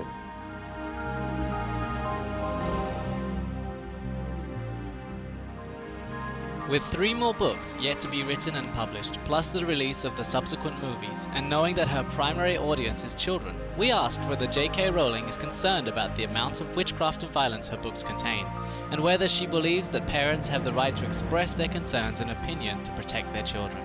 You have a right to do whatever stupid bullshit you want. Don't buy your kids the books if you don't want them to have them. Just stop spreading your shit to other people. That's it. You can do whatever stupid bullshit you want.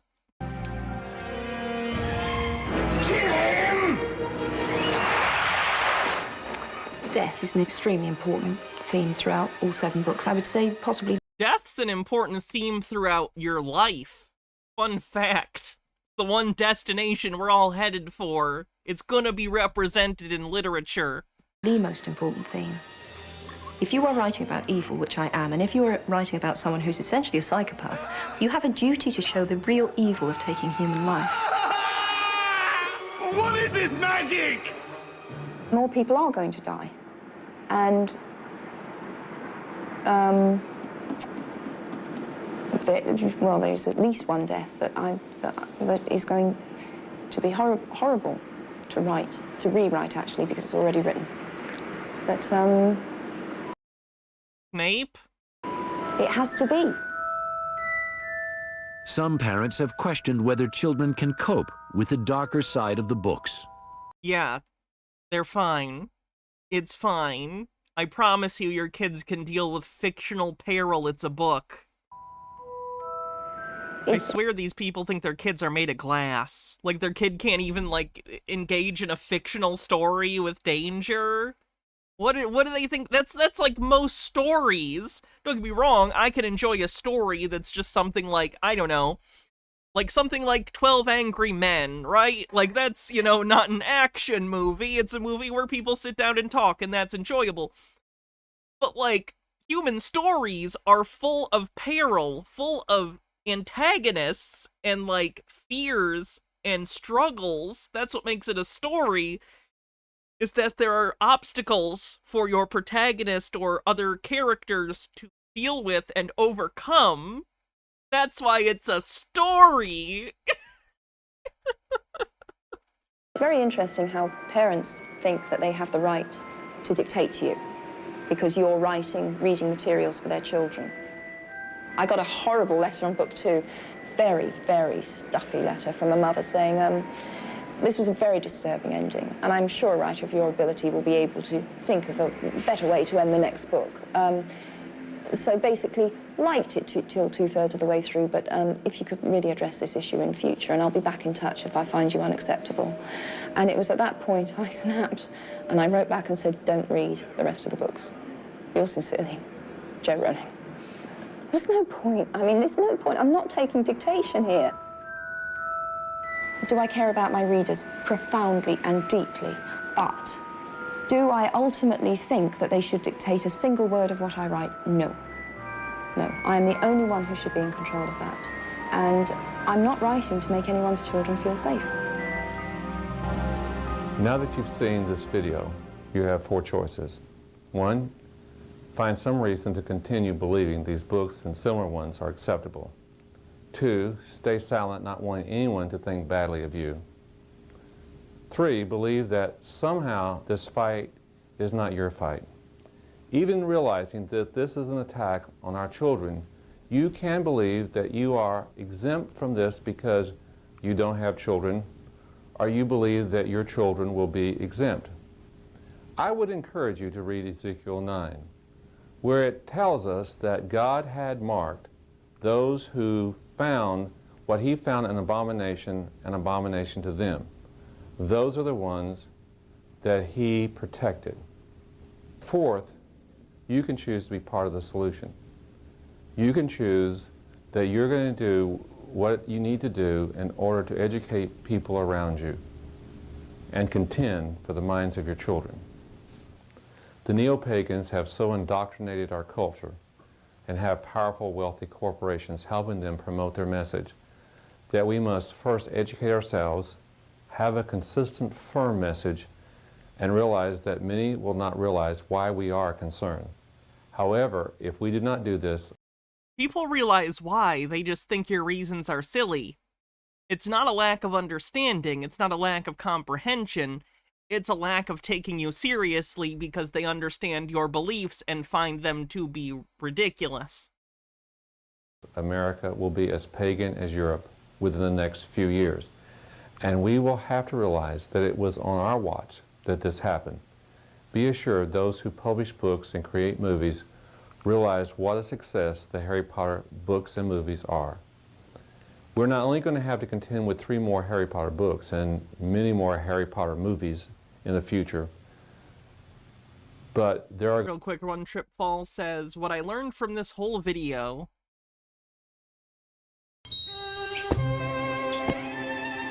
There's no place like, I want to be a witch!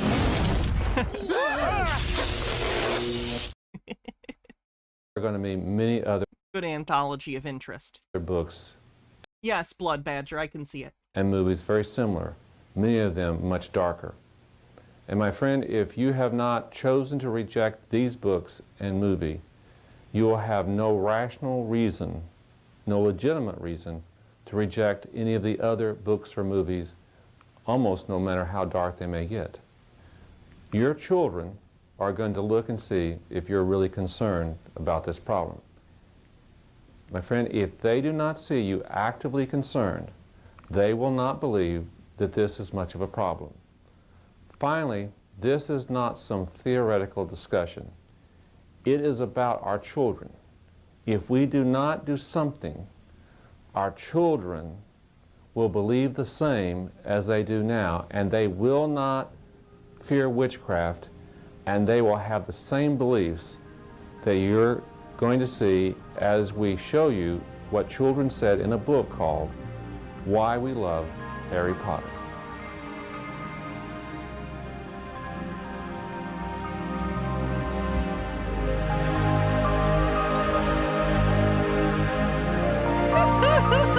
Literally just innocent kid fantasy things, and they're like, look at how evil! Thanks, Run Tripfall.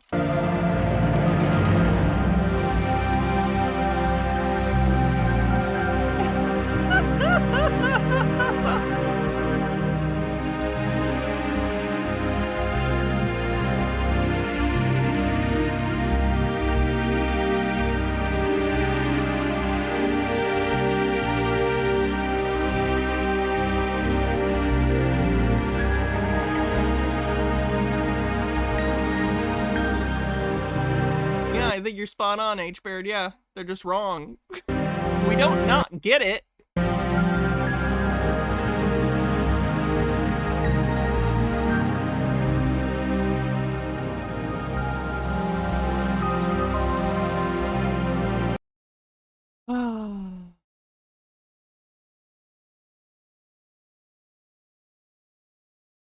So we have other Harry Potter stuff next. Real quick, I'm going to run and use the bathroom since we're a little over halfway through the stream.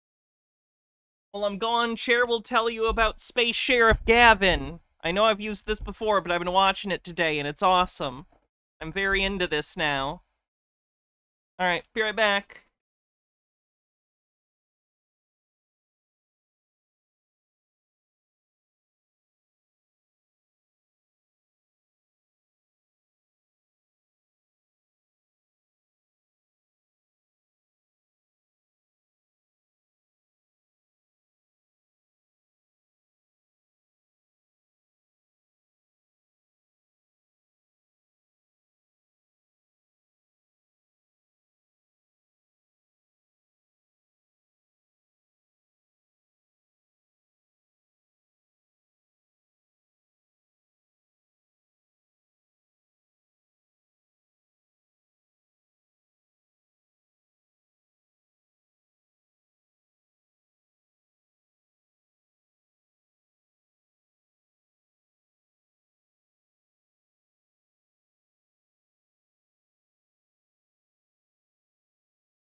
Anthony Schuler.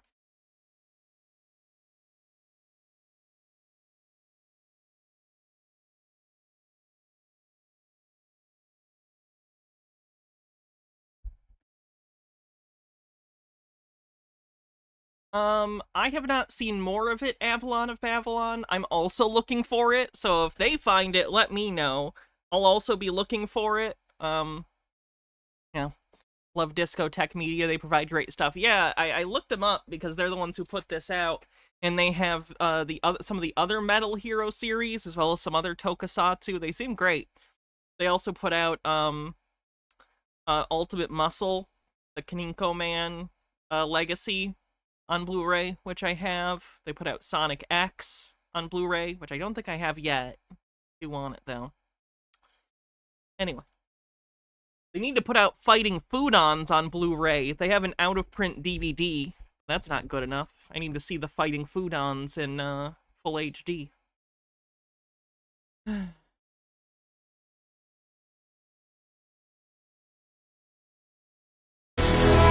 Alright, here's another, a little bit older Harry Potter scare thing.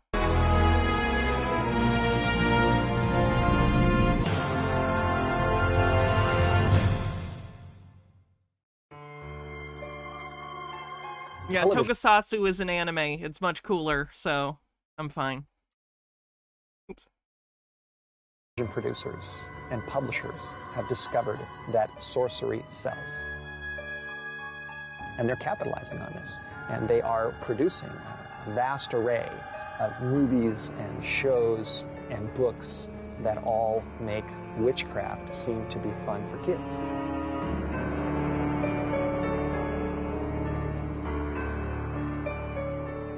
And I think that parents are naive when they see no connection between the popularity of Harry Potter and the popularity of real witchcraft.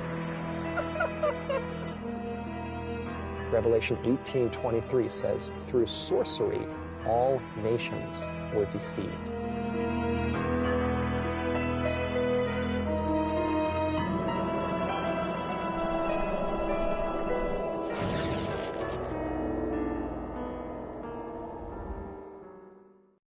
Welcome back to part 2 of a 5-part series called Hour of the Witch. The controversial title of this program is right there on the screen, and it's called The Harry Potter Wicca Connection. Is that controversial?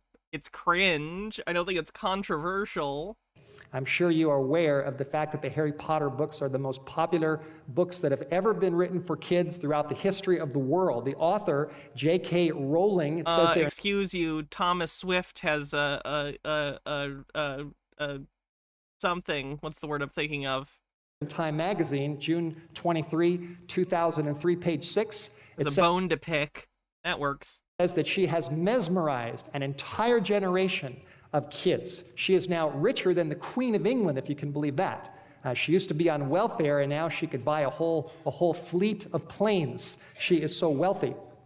There are 7 books planned in the Harry Potter series. The most recent one is called Harry Potter and the Half-Blood Prince. Wow, they're only on Half-Blood Prince at this point. Over 250 million copies of these books have been sold. Warner Brothers has committed to producing 7 full-length feature high-budget movies They ended up doing 8, and then that's not even including the spin-offs. Based upon every book. The influence of Pottermania today is truly staggering around the world and also in the United States. What is Harry Potter about anyway? It is a tale of witches and wizards and sorcerers. And let me just give you a little background in case you're not aware, just to tell you basically what the storyline is. It's about a boy named Harry, a boy whose parents, James and Lily Potter, were good witches. In the series, they are considered to be good witches, but they are brutally murdered by another evil wizard, and his name is Lord Voldemort. Voldemort killed Harry's parents and tried to kill baby Harry, but as he cast a curse upon him, the curse, for some reason, bounced back. It left a scar on Harry's forehead. It bounced back on the evil wizard, stripped him of his powers, and he vanished into the night. Another good wizard named Albus Dumbledore, who was the headmaster of a school for witches called Hogwarts School of Witchcraft and Wizardry, he takes the little baby Harry, and he takes him and puts him in a basket and puts him on the doorstep of his non-magical relatives who are... Is this just gonna be like a weird pastor just recapping the entirety of the Harry Potter series up till the 3rd one? Because weirdly, I'm down for it, but like, what's the purpose of this?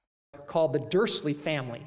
The Dursleys are called Muggles, and this word Muggle applies in the Potter series to all the people of the world who are not magical. And this is very important to understand, that the Harry Potter series divides the worlds into the witches and the wizards and the Muggles. The witches and the wizards are those that have the power of witchcraft, and the Muggles are everybody else.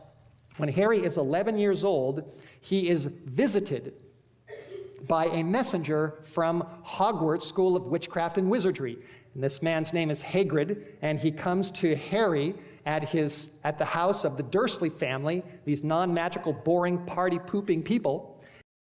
Their issue isn't that they're boring, their issue is that they're abusive. What? He's acting like they're just boring. No, they literally abuse Harry. What are you talking about?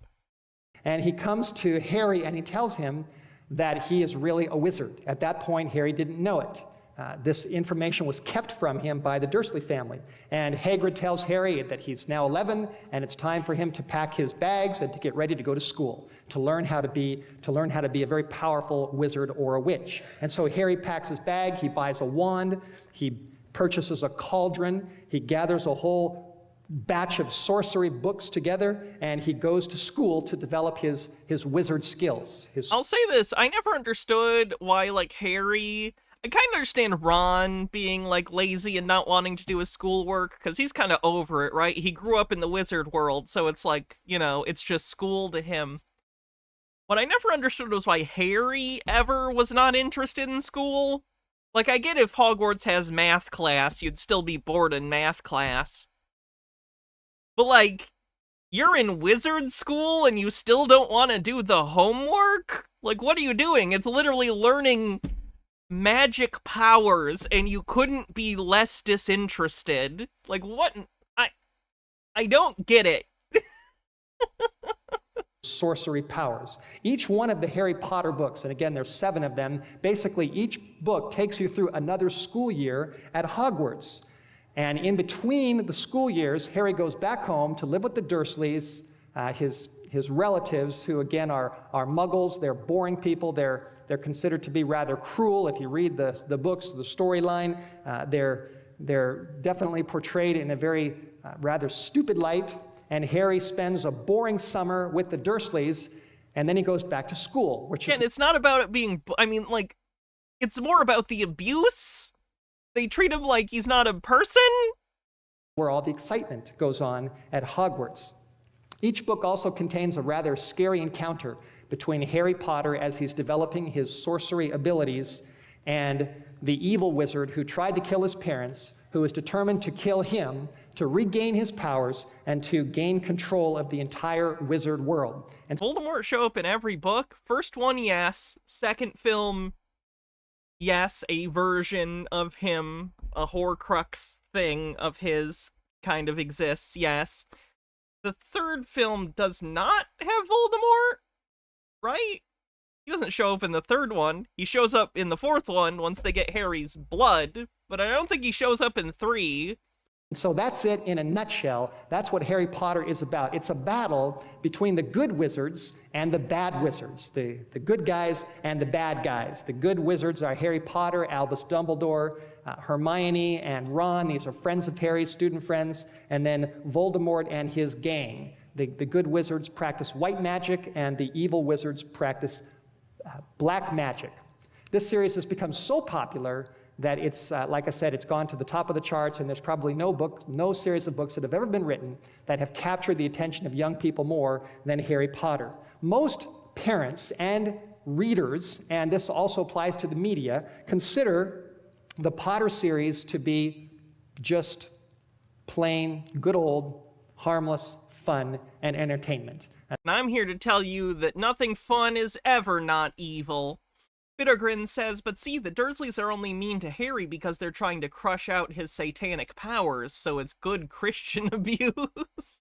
They don't really see anything to be concerned about when they think about Harry Potter. Most parents who have kids that are reading the Potter books, their major joy is that kids are reading. Johnny's reading a book. They're actually turning off TV sets and they're reading 700, 800, 900-page books. Sometimes they've never really gotten into books before at all, and now they're reading these books, and parents are absolutely thrilled.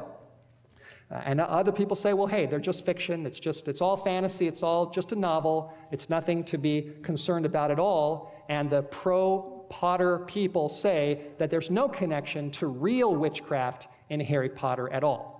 That is the argument on the pro-Potter side. Well, there are a lot of parents that don't agree with this. And in fact... Why should I care what they think? A lot of people are completely ignorant. Why should I care? I don't know if you know this or not, but the Harry Potter books, and this was actually reported in Time magazine. I've got the issue, I don't have it right in front of me. But Time magazine said that the Harry Potter books are the most opposed books in the history of the United States. They have been banished from a lot of bookstores, a lot of libraries, because parents have risen up and said, we don't want our kids being exposed to these books. So there is really a raging controversy. I needs to see Footloose. Controversy going on concerning Harry Potter, concerning those that are in favor of them and those that are against them. Most of the people that are creating cause for concern are Christians. But the amazing thing is that even within the Christian community, there is a battle going on between Christians that are in favor of the Potter books and those that are against them. There's a whole series of books on both sides that are coming out from Christian authors. Here's one of them. This you can find on Walmart.com. This is a book by John Granger called Looking for God. Who says you could buy it on Walmart.com? In Harry Potter. And this book is, it says, a roadmap for using the Harry Potter books to teach children Christian truth. So this is a pro-Potter book written by... See, this, like, if you're like an evangelical Christian, this seems like the smart move to me. If you're wanting to, like, try and spread your woo-woo, seems like piggybacking off a popular thing for kids would be what you want to do instead of being the person who's like, this is actually evil. Don't read this. Kids famously love being told what they're not allowed to do. Good PR move. By a Christian. Here's another one called God, the Devil, and Harry Potter by a minister named John Killinger. And he says that the Potter stories actually influence young readers to follow the teachings of Jesus. And these are representative of a lot of different books. And then there are other books on the other side written by other Christians who say that the first two books written by the first two Christians, that these men are misled. And here's one of them written by Richard Baines. He wrote a book called Harry Potter and the Bible, The Menace Behind the Magic.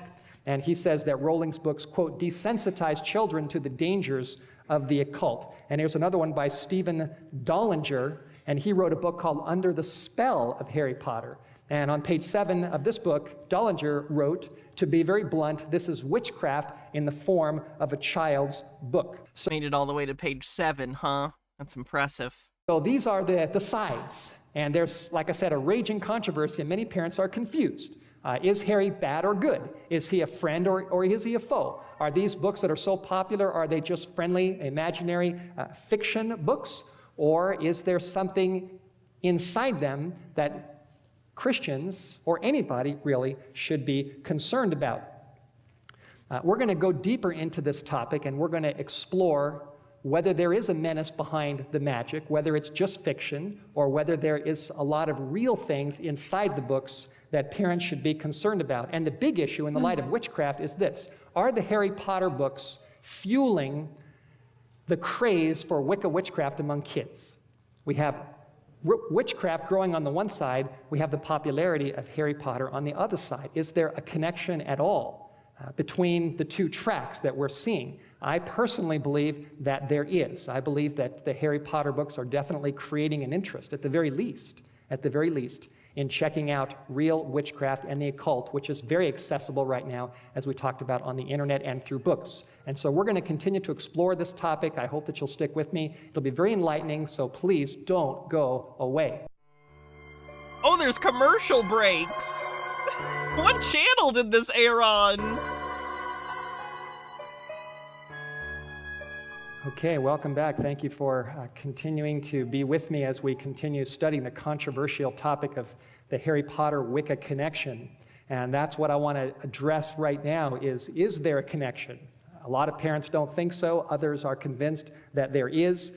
Are the Harry Potter books fueling interest? Avoid harrypotter.com. Let me see if that's still an active URL. Avoid harrypotter.com.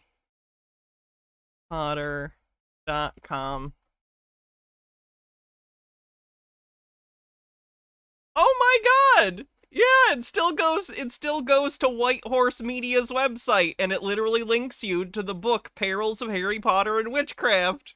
I'm almost impressed that they kept that URL live for like 20 years when they probably haven't sold a copy of this book in 20 years. Points for that, I guess. Real witchcraft among teenagers today? That is the question. As we are about to see, there are some definite, surprising connections between real witchcraft and the Harry Potter books that many parents do not see, but they are definitely there, and there is a lot of the real thing inside of these books. So let's just find out. First of all, the whole idea of good witches fighting bad witches, evil witches fighting good witches, the whole idea of white magic versus black magic. this is definitely... Also, there's 240 people watching right now between YouTube and Twitch. Thank you all for hanging out to watch me watch silly stuff like this. Appreciate you. Very basic theme to the Harry Potter books. It is also a basic theme to the TV shows and movies that are out right now. The Sabrina series, the Charm series, the Buffy series. Okay, he brought up Sabrina. Some of them aren't airing right now, but they've been airing, and they have the same... Wait, he still does seminars? Ugh. Theme of the good witches versus the bad witches, white magic versus black magic. Here is a picture here of the book Teen Witch. I showed you this a little bit ago. On the back cover, on the inside cover, it talks about how this book is all about the art and the science of white magic, a gentle, loving practice. So here's real witchcraft talking about white magic, and that's what the Harry Potter series talks about. Here's another couple of covers. I showed you this some time ago. These are 2 books you can find on Walmart.com, Helping Yourself with White Witchcraft. Priests are closer to clerics than witches or wizards. And the magic power of... Their power comes from beseeching a deity to grant its power. So I'd say that's a cleric. White witchcraft revised for the millennium. So here's the connection. The Harry Potter series is all about good witches versus bad witches, white magic versus black magic, and that is the same basic philosophy that you find in real witchcraft books that are all around today. So that is connection number 1. Another connection is the idea of good witches protecting themselves against evil through the use of spells. This is also basic to the Harry Potter series. Oh my god, he does streams? Oh no. I wonder if he still gets mad about media sometimes. Lovely. WhiteHorseMedia.com. Got a podcast. Very nice. Oh, he's got a Bible school. Oh no. Thunder in the Holy Land. Oh, Jesus.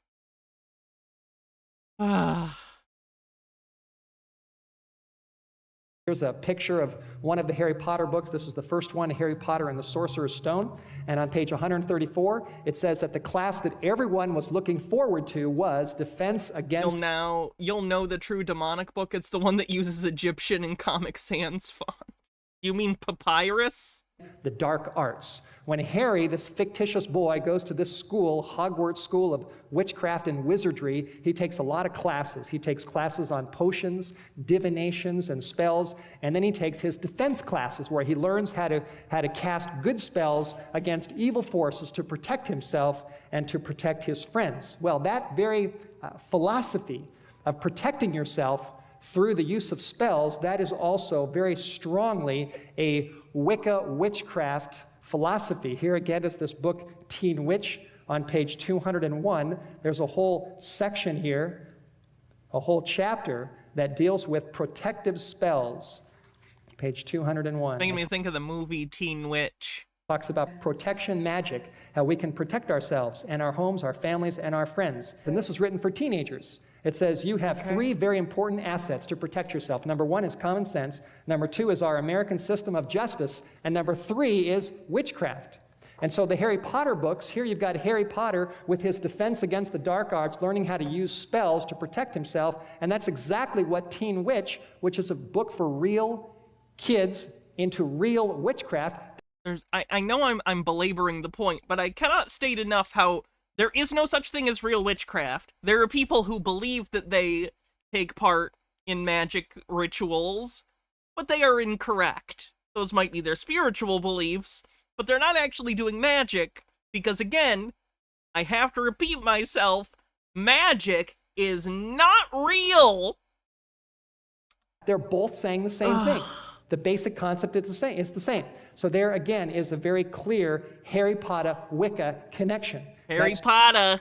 2. Now the third one is when you look at the Harry Potter books closely, and I've done this for research purposes. When you look, this is one of the books. When you look at them carefully, and if you choose to analyze them and read them, you discover that the Harry Potter books are filled with references to real things, real places like London and Africa and Egypt and Australia, real people.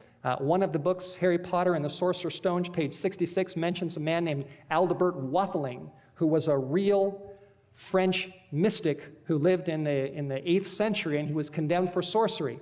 Okay, and Spider-Man lives in New York. It doesn't mean if I get bitten by a radioactive spider, I'm gonna get powers. I'll just get cancer.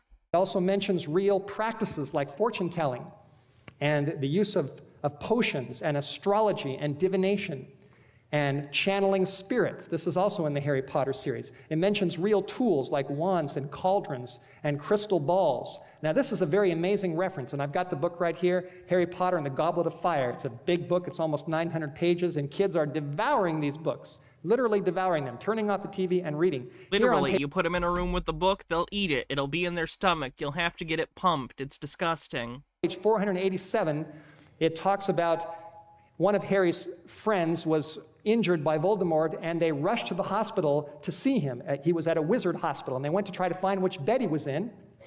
And on page 447, a witch looked at the chart and then directed Harry and his friends to go to the right room to visit the sick man. And the witch said, yes, he's in the first floor. He's in the second door on the right, Die Llewellyn Ward.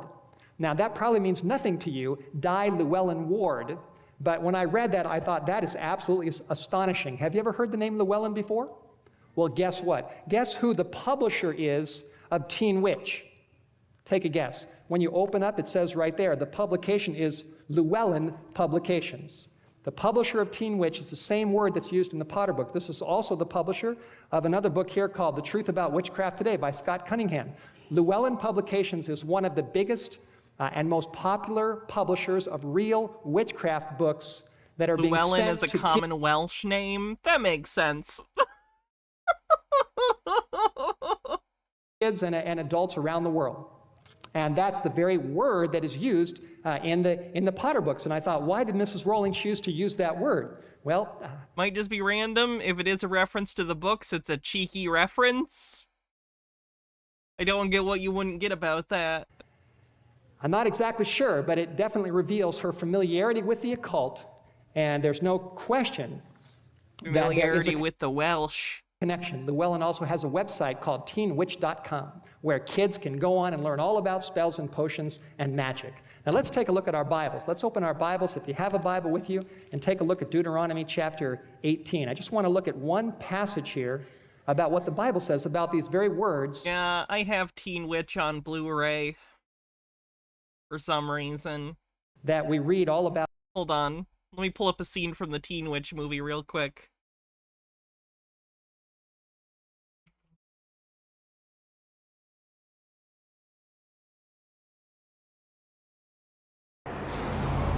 Nice. No, I'm not in the mood. Oh my god. You can dream until you blue, but you will never top that. Let's go back the other way. No, just go up and talk to him. The Teen Witch gives her friend the ability to rap battle these titans of rhyme. Supersonic, idiotic, disconnected, not respected. Who would ever really want to go and top that? Such a waste of pretty face, but hanging in your nose space. I wish that you would take a look and really stop that. Top that. Well, stop that. I don't really give a about trying to top that. Top that. Stop that. I wish you finally take a real look and really stop that. What's this? Stop that. Again. Top that. I don't really give a about trying to stop that. Top that. Big deal. Stop that. Unreal. You can try until you blue. I will make a fool of you. Top that. That's also clearly demonic. That was made in response to Teen Wolf. Fun fact, that was supposed to be Teen Wolf, but for girls.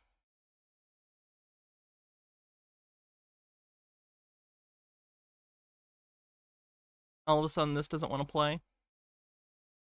Is it showing mercy to us? Nope. That there is a connection. Llewellyn also has a website called teenwitch.com where kids can go on and learn all about spells and potions and magic. Now let's take a look at our Bibles. Let's open our Bibles, if you have a Bible with you, and take a look at Deuteronomy chapter 18. I just want to look at one passage here about what the Bible says about these very words that we read all about in the Harry Potter books. Deuteronomy chapter 18. Deuteronomy 18, verse 9.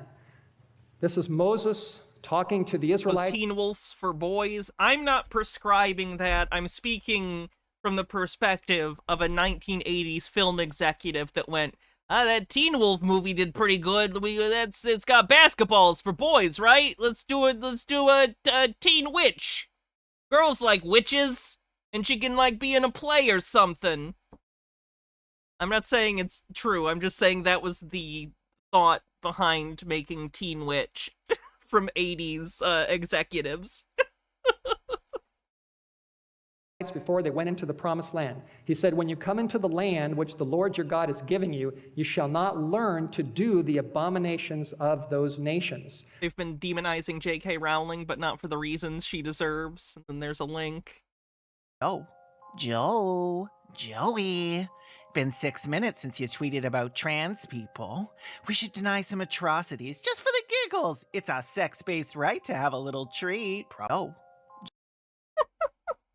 And then Bittergrin with 100 bits says, here's another movie about teen witches I loved when I was a kid. Midnight Offerings. Vivian has magic powers. She doesn't hesitate to save her boyfriend David from falling in school by murdering teachers.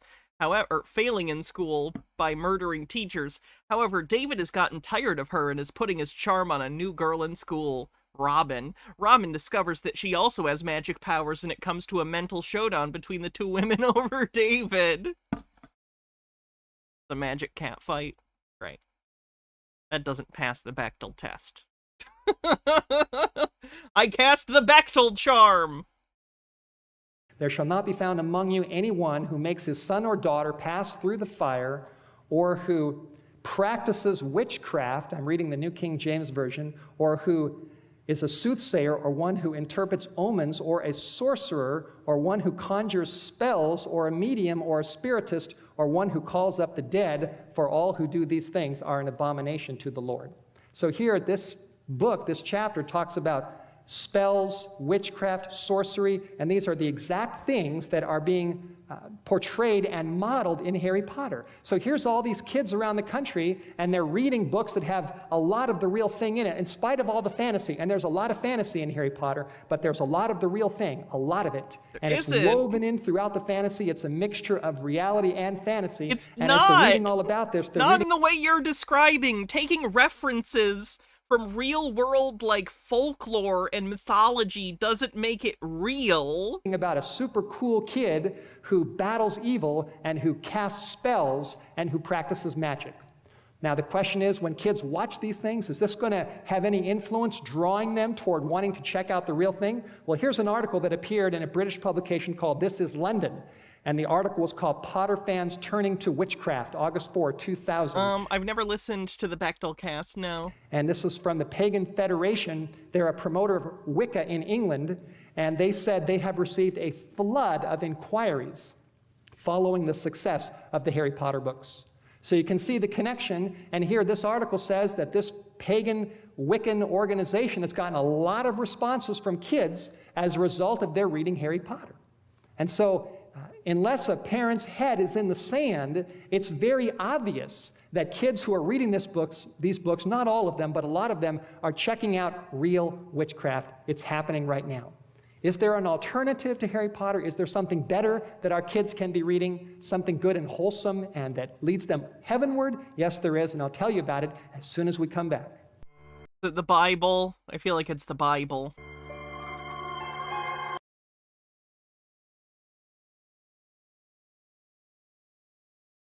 Sand, it's very obvious that kids who are reading these books, not all of them, but a lot of them, are checking out real witchcraft. It's happening right now.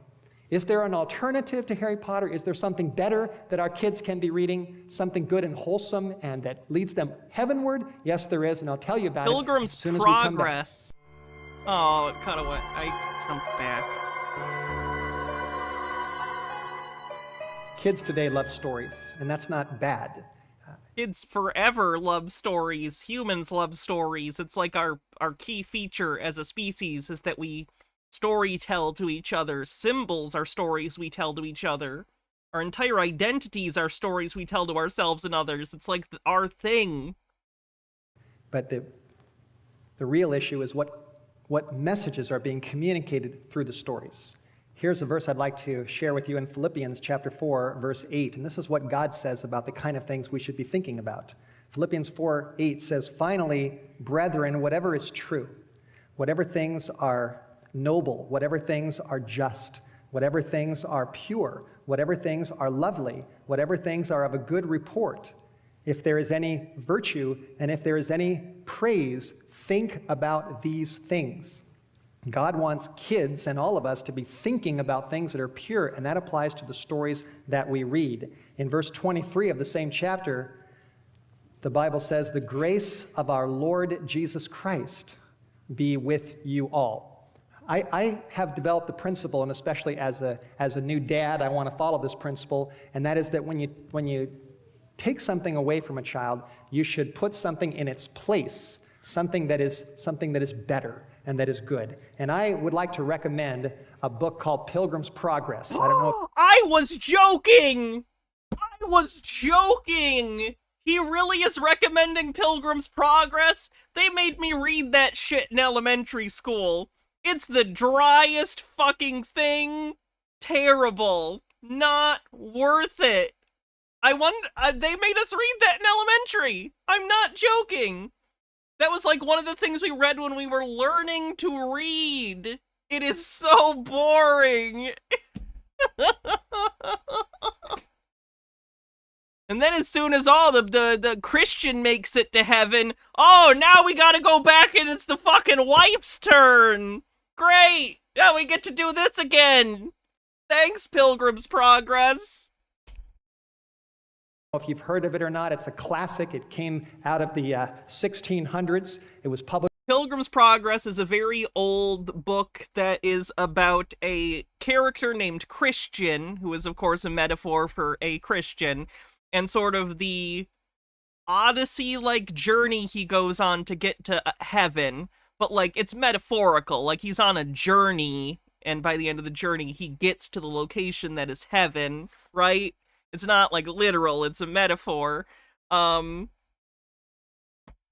it's not, like, from a historical perspective, it's interesting, but not as, like, a thing to give to a kid to be like, oh, this is really fun. Absolutely not. Terrible choice. Originally. At least give them Narnia. At least give your kid Narnia. They might actually like Narnia. 1678, written by John Bunyan. It's an allegory. It's easy to find in most bookstores. And it's a story about a young man, a Christian, or his name becomes Christian. That's his name. And he finds a scroll, and he begins his journey away from the city of destruction as he heads on the narrow way toward the celestial city.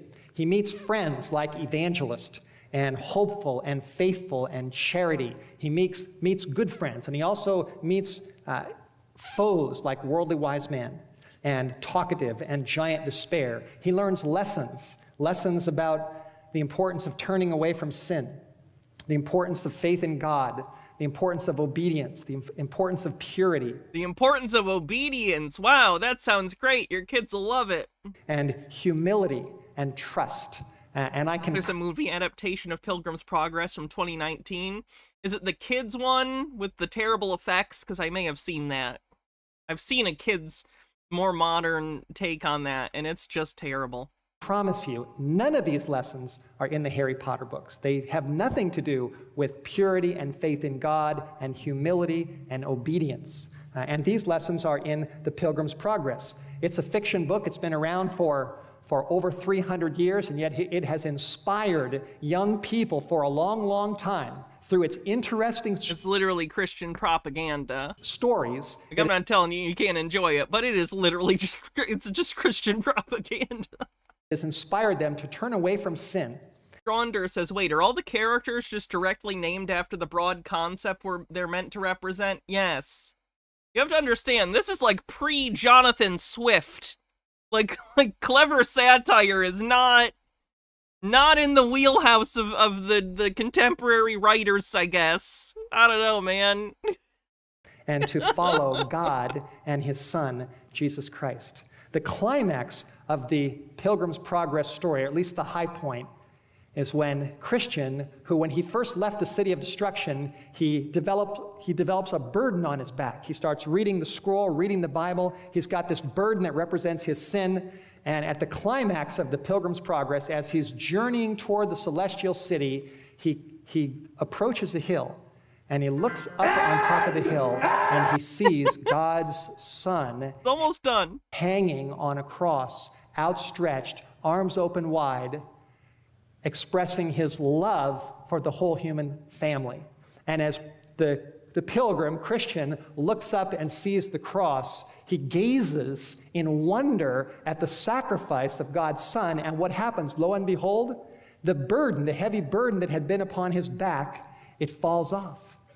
And it rolls all the way down the hill, down, down, down, down, down.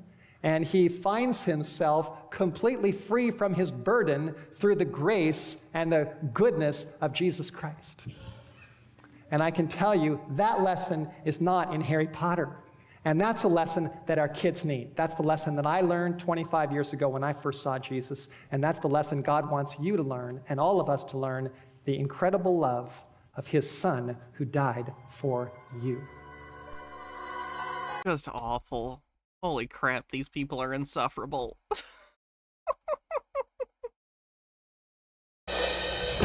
Today, it was an historic day for our nation's elected leaders as they put party differences aside to pray for our country. CBN News welcomes Senator Sam Brownback, who shares his thoughts on the lasting impact the National Day of Reconciliation may have. This is a 700 Club interview with the woman who wrote the Harry Potter, what was the thing we watched? The thing. The first video we watched, like the dark truth about Harry Potter or whatever, was written by a woman, and she gets interviewed in this. Well, the new Harry Potter movie grossed nearly $200 million in the first 2 weeks after Harry Potter Witchcraft Repackaged. its release. It seems just about everyone is reading the Potter books or lining up to see the movie. Yeah, CBN's the network. But some folks don't think the young wizard is the example CBN is the Christian Broadcasting Network, if people don't know. They'd like for their children. CBN News reporter Andrea Garrett explains why. I guess I should say was. I don't think it exists anymore. I think it got bought by ABC and turned into ABC Family, which turned into Freeform, and I don't know if it still exists. First, it was a wildly popular book series. Now it's a blockbuster movie that's breaking records for advance online ticket sales. With a second movie due out next year, Harry Potter revenues could top $1 billion. The Harry Potter books took the United Kingdom and America by storm. The children's fantasy series, written by British author J.K. Rowling, tells the story of an orphaned boy who discovers he's a wizard with magical powers. Harry is invited to attend the Hogwarts School of Witchcraft and Wizardry, where he learns how to hone his craft with skills like broom riding, spell casting, and all about both the good and evil sides of magic. And it's not just Harry Potter books and movies. There's also the Harry Potter merchandise, out just in time for Christmas. Supporters say Harry Potter is harmless fantasy and, like librarian Carolyn Ford, praise the books for getting kids to read. There would be very few children that would have taken a 200-page book with no pictures in it and even attempted it. And so that's making a big difference. But Harry Potter and his creator, author J.K. Rowling, aren't without critics. Some parents don't consider Harry Potter harmless at all. The books and the movie are full of occult imagery, and some parents worry that Harry Potter... Why do I care what some parents think? What is this, like the other people said this too, like some parents think? Some parents are idiots! What gives them the authority to say this? Like, they can say it, but why should I care? Why are you saying that like it's anything I should be concerned about? Potter legitimizes witchcraft and opens a door to the occult for impressionable youngsters. The book's U.S. publisher is the highly respected Scholastic Books, which encourages teachers to read the books out loud to their students. Parent Elizabeth Mounts objects because she finds the books dark and disturbing. Tina too, thank you for the raid. Welcome, Raiders. I'm Hannah. Today we are looking at that period in time where evangelical Christians were really upset with Harry Potter and thought it was satanic. I Obviously, Harry Potter has different problems now. I'm trans, so, like... But we are right now laughing at kind of the strange evangelical obsession with Harry Potter that existed in the early 2000s. If you haven't, make sure you go follow Tina2 here on Twitch. Our child came home, it was being read in his class, and the concern we had with these books was the violent tones in here. There's evil, there's death, there's lack of respect for human life, and there's the occult. The Potter books have been translated into 47 languages and have sold... It is Philosopher's Stone, but in the United States the title was changed to Sorcerer's Stone. More than 100 million copies. Kids are flocking to the Potter movie in droves.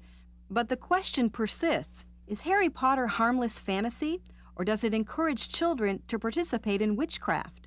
Andrea Garrett, CBN News. Well, joining us now to help answer some of those questions is Carol Matriciana, who is an expert on the occult. She's the creative director for... Self-proclaimed expert of the occult would probably be helpful to put in front of that. As just a disclaimer. Self-purported. Jeremiah Films, and has produced a documentary called Harry Potter, Witchcraft Repackaged. Carol, which we watched earlier. Pleasure to have you here with us on the 700 Club today. Thank you so much. Oh, wow, listen to the canned laughter. You know, there are a lot of people out there right now who are saying... Nemesaur, thank you for gifting 10 tier 1 subs. Oh, here go those Christians again. They're on another soapbox. I mean, you said it. Why should Christian parents be concerned about a film that's being sort of touted as harmless? Well, first of all, let's see what Warner Brothers says about the film. Warner Brothers says that it's an accurate portrayal of witchcraft. When did Warner Brothers say that? So here we have witches across the nation endorsing Harry Potter, saying that more than any other time that Harry Potter has initiated such response to witchcraft that witches now have schools of witchcraft on the internet where children can come, be graduated into, get certificates of graduation to become witches, and of course the... Oh yeah, she's in that show with the Crystal Castle. What's it called? Occult... One sec, I will find it. Because she has been in a bunch of them. I don't think it's Satanic Underground. It's Pagan Invasion. Yeah, she was in the Pagan Invasion show, which has an excellent opening if you're into, like, early CGI graphics. Giving a little bit Labyrinth opening with the CGI owl. Giving a little bit, Lawnmower Man.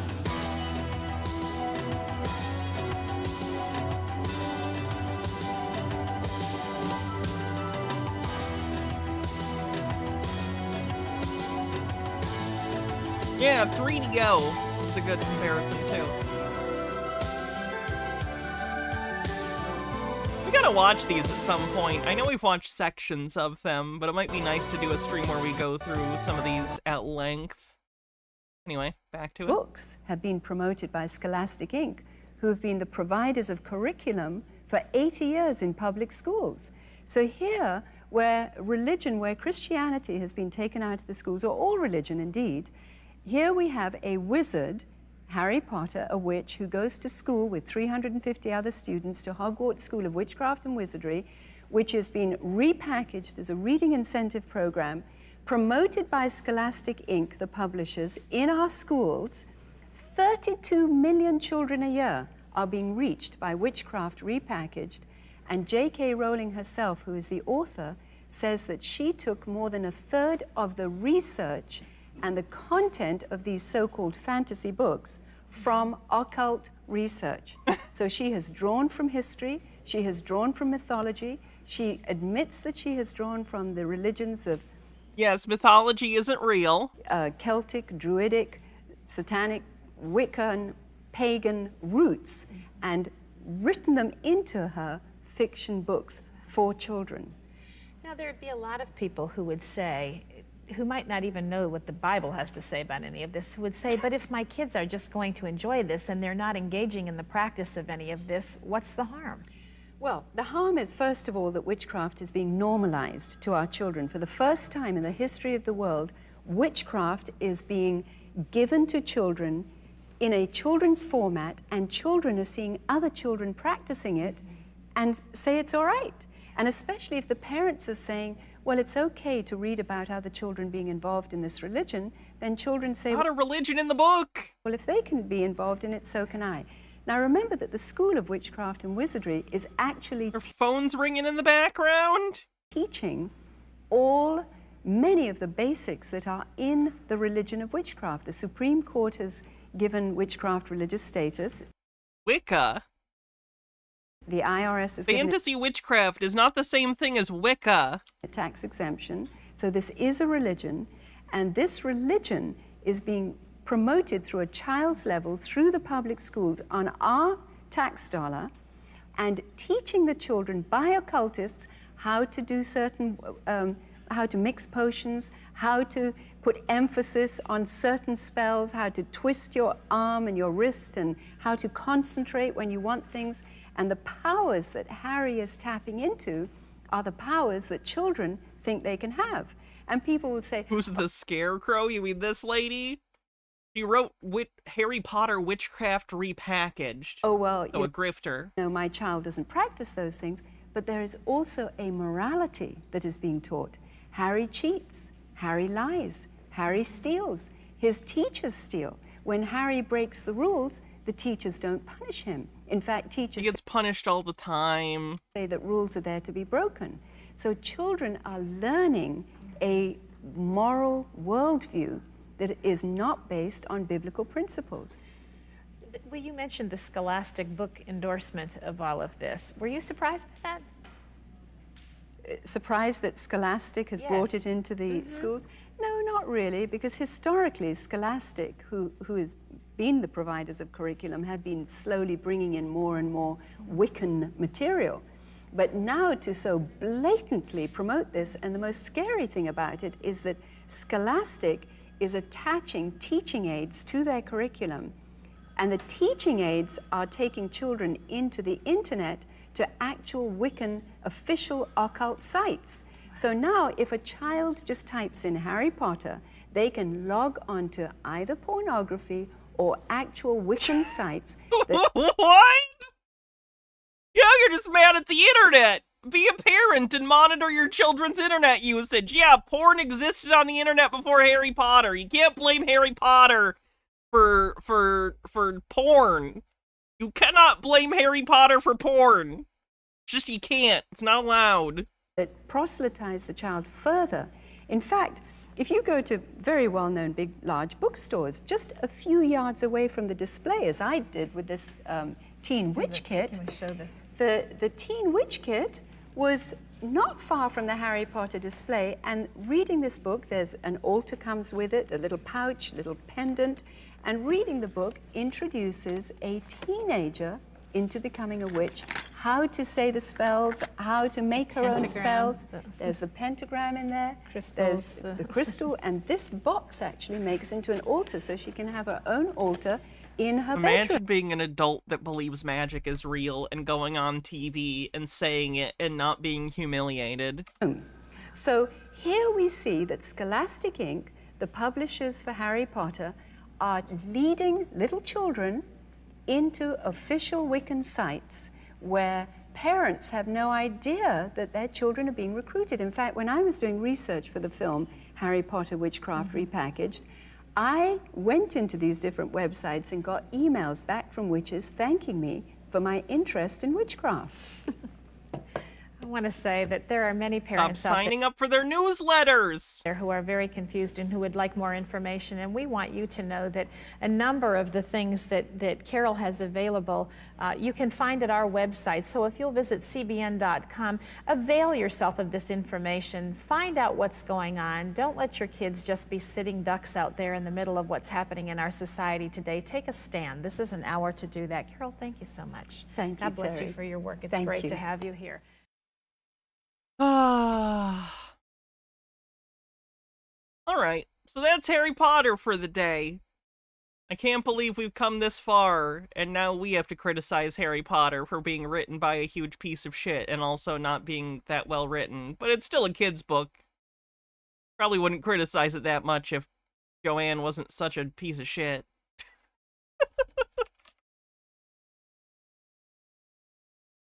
Before we go, I gotta show you the intro to Space Sheriff Gavin, because I'm obsessed with it right now.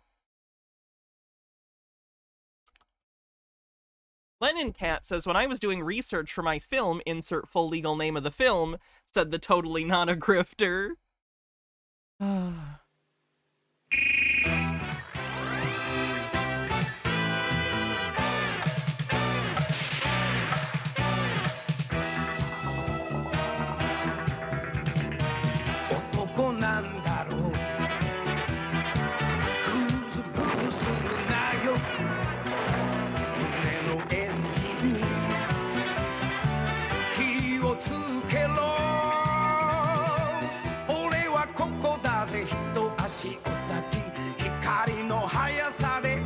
It's not a slippery slope into anime. It's live action.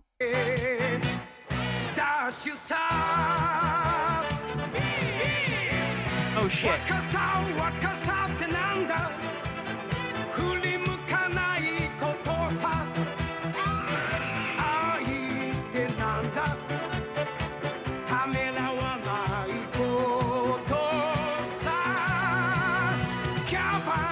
I just love that it screams, Gavin! Nerdy says, it reminds me of a joke. Two old ladies walked up to the creator of the dictionary. Thank you for not including any swear words. Oh, you went looking? Gavin!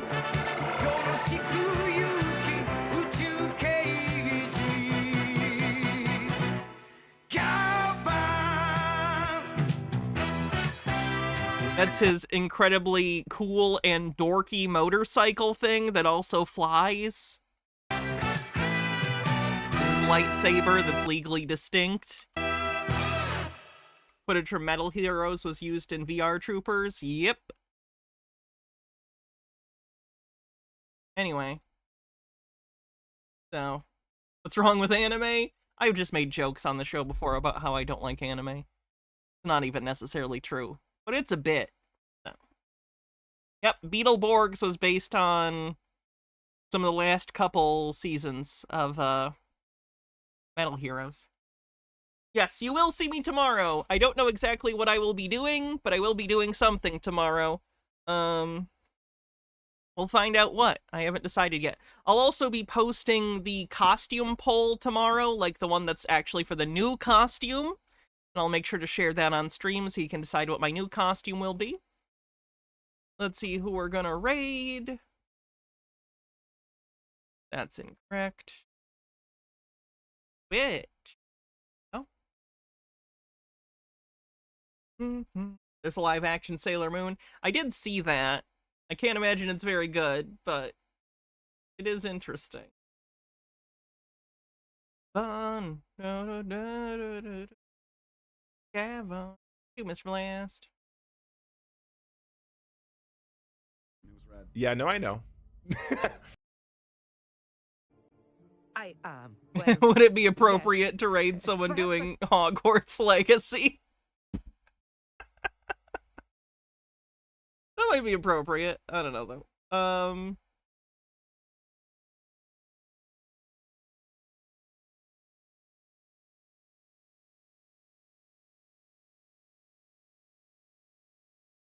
A bit on the nose. Okay.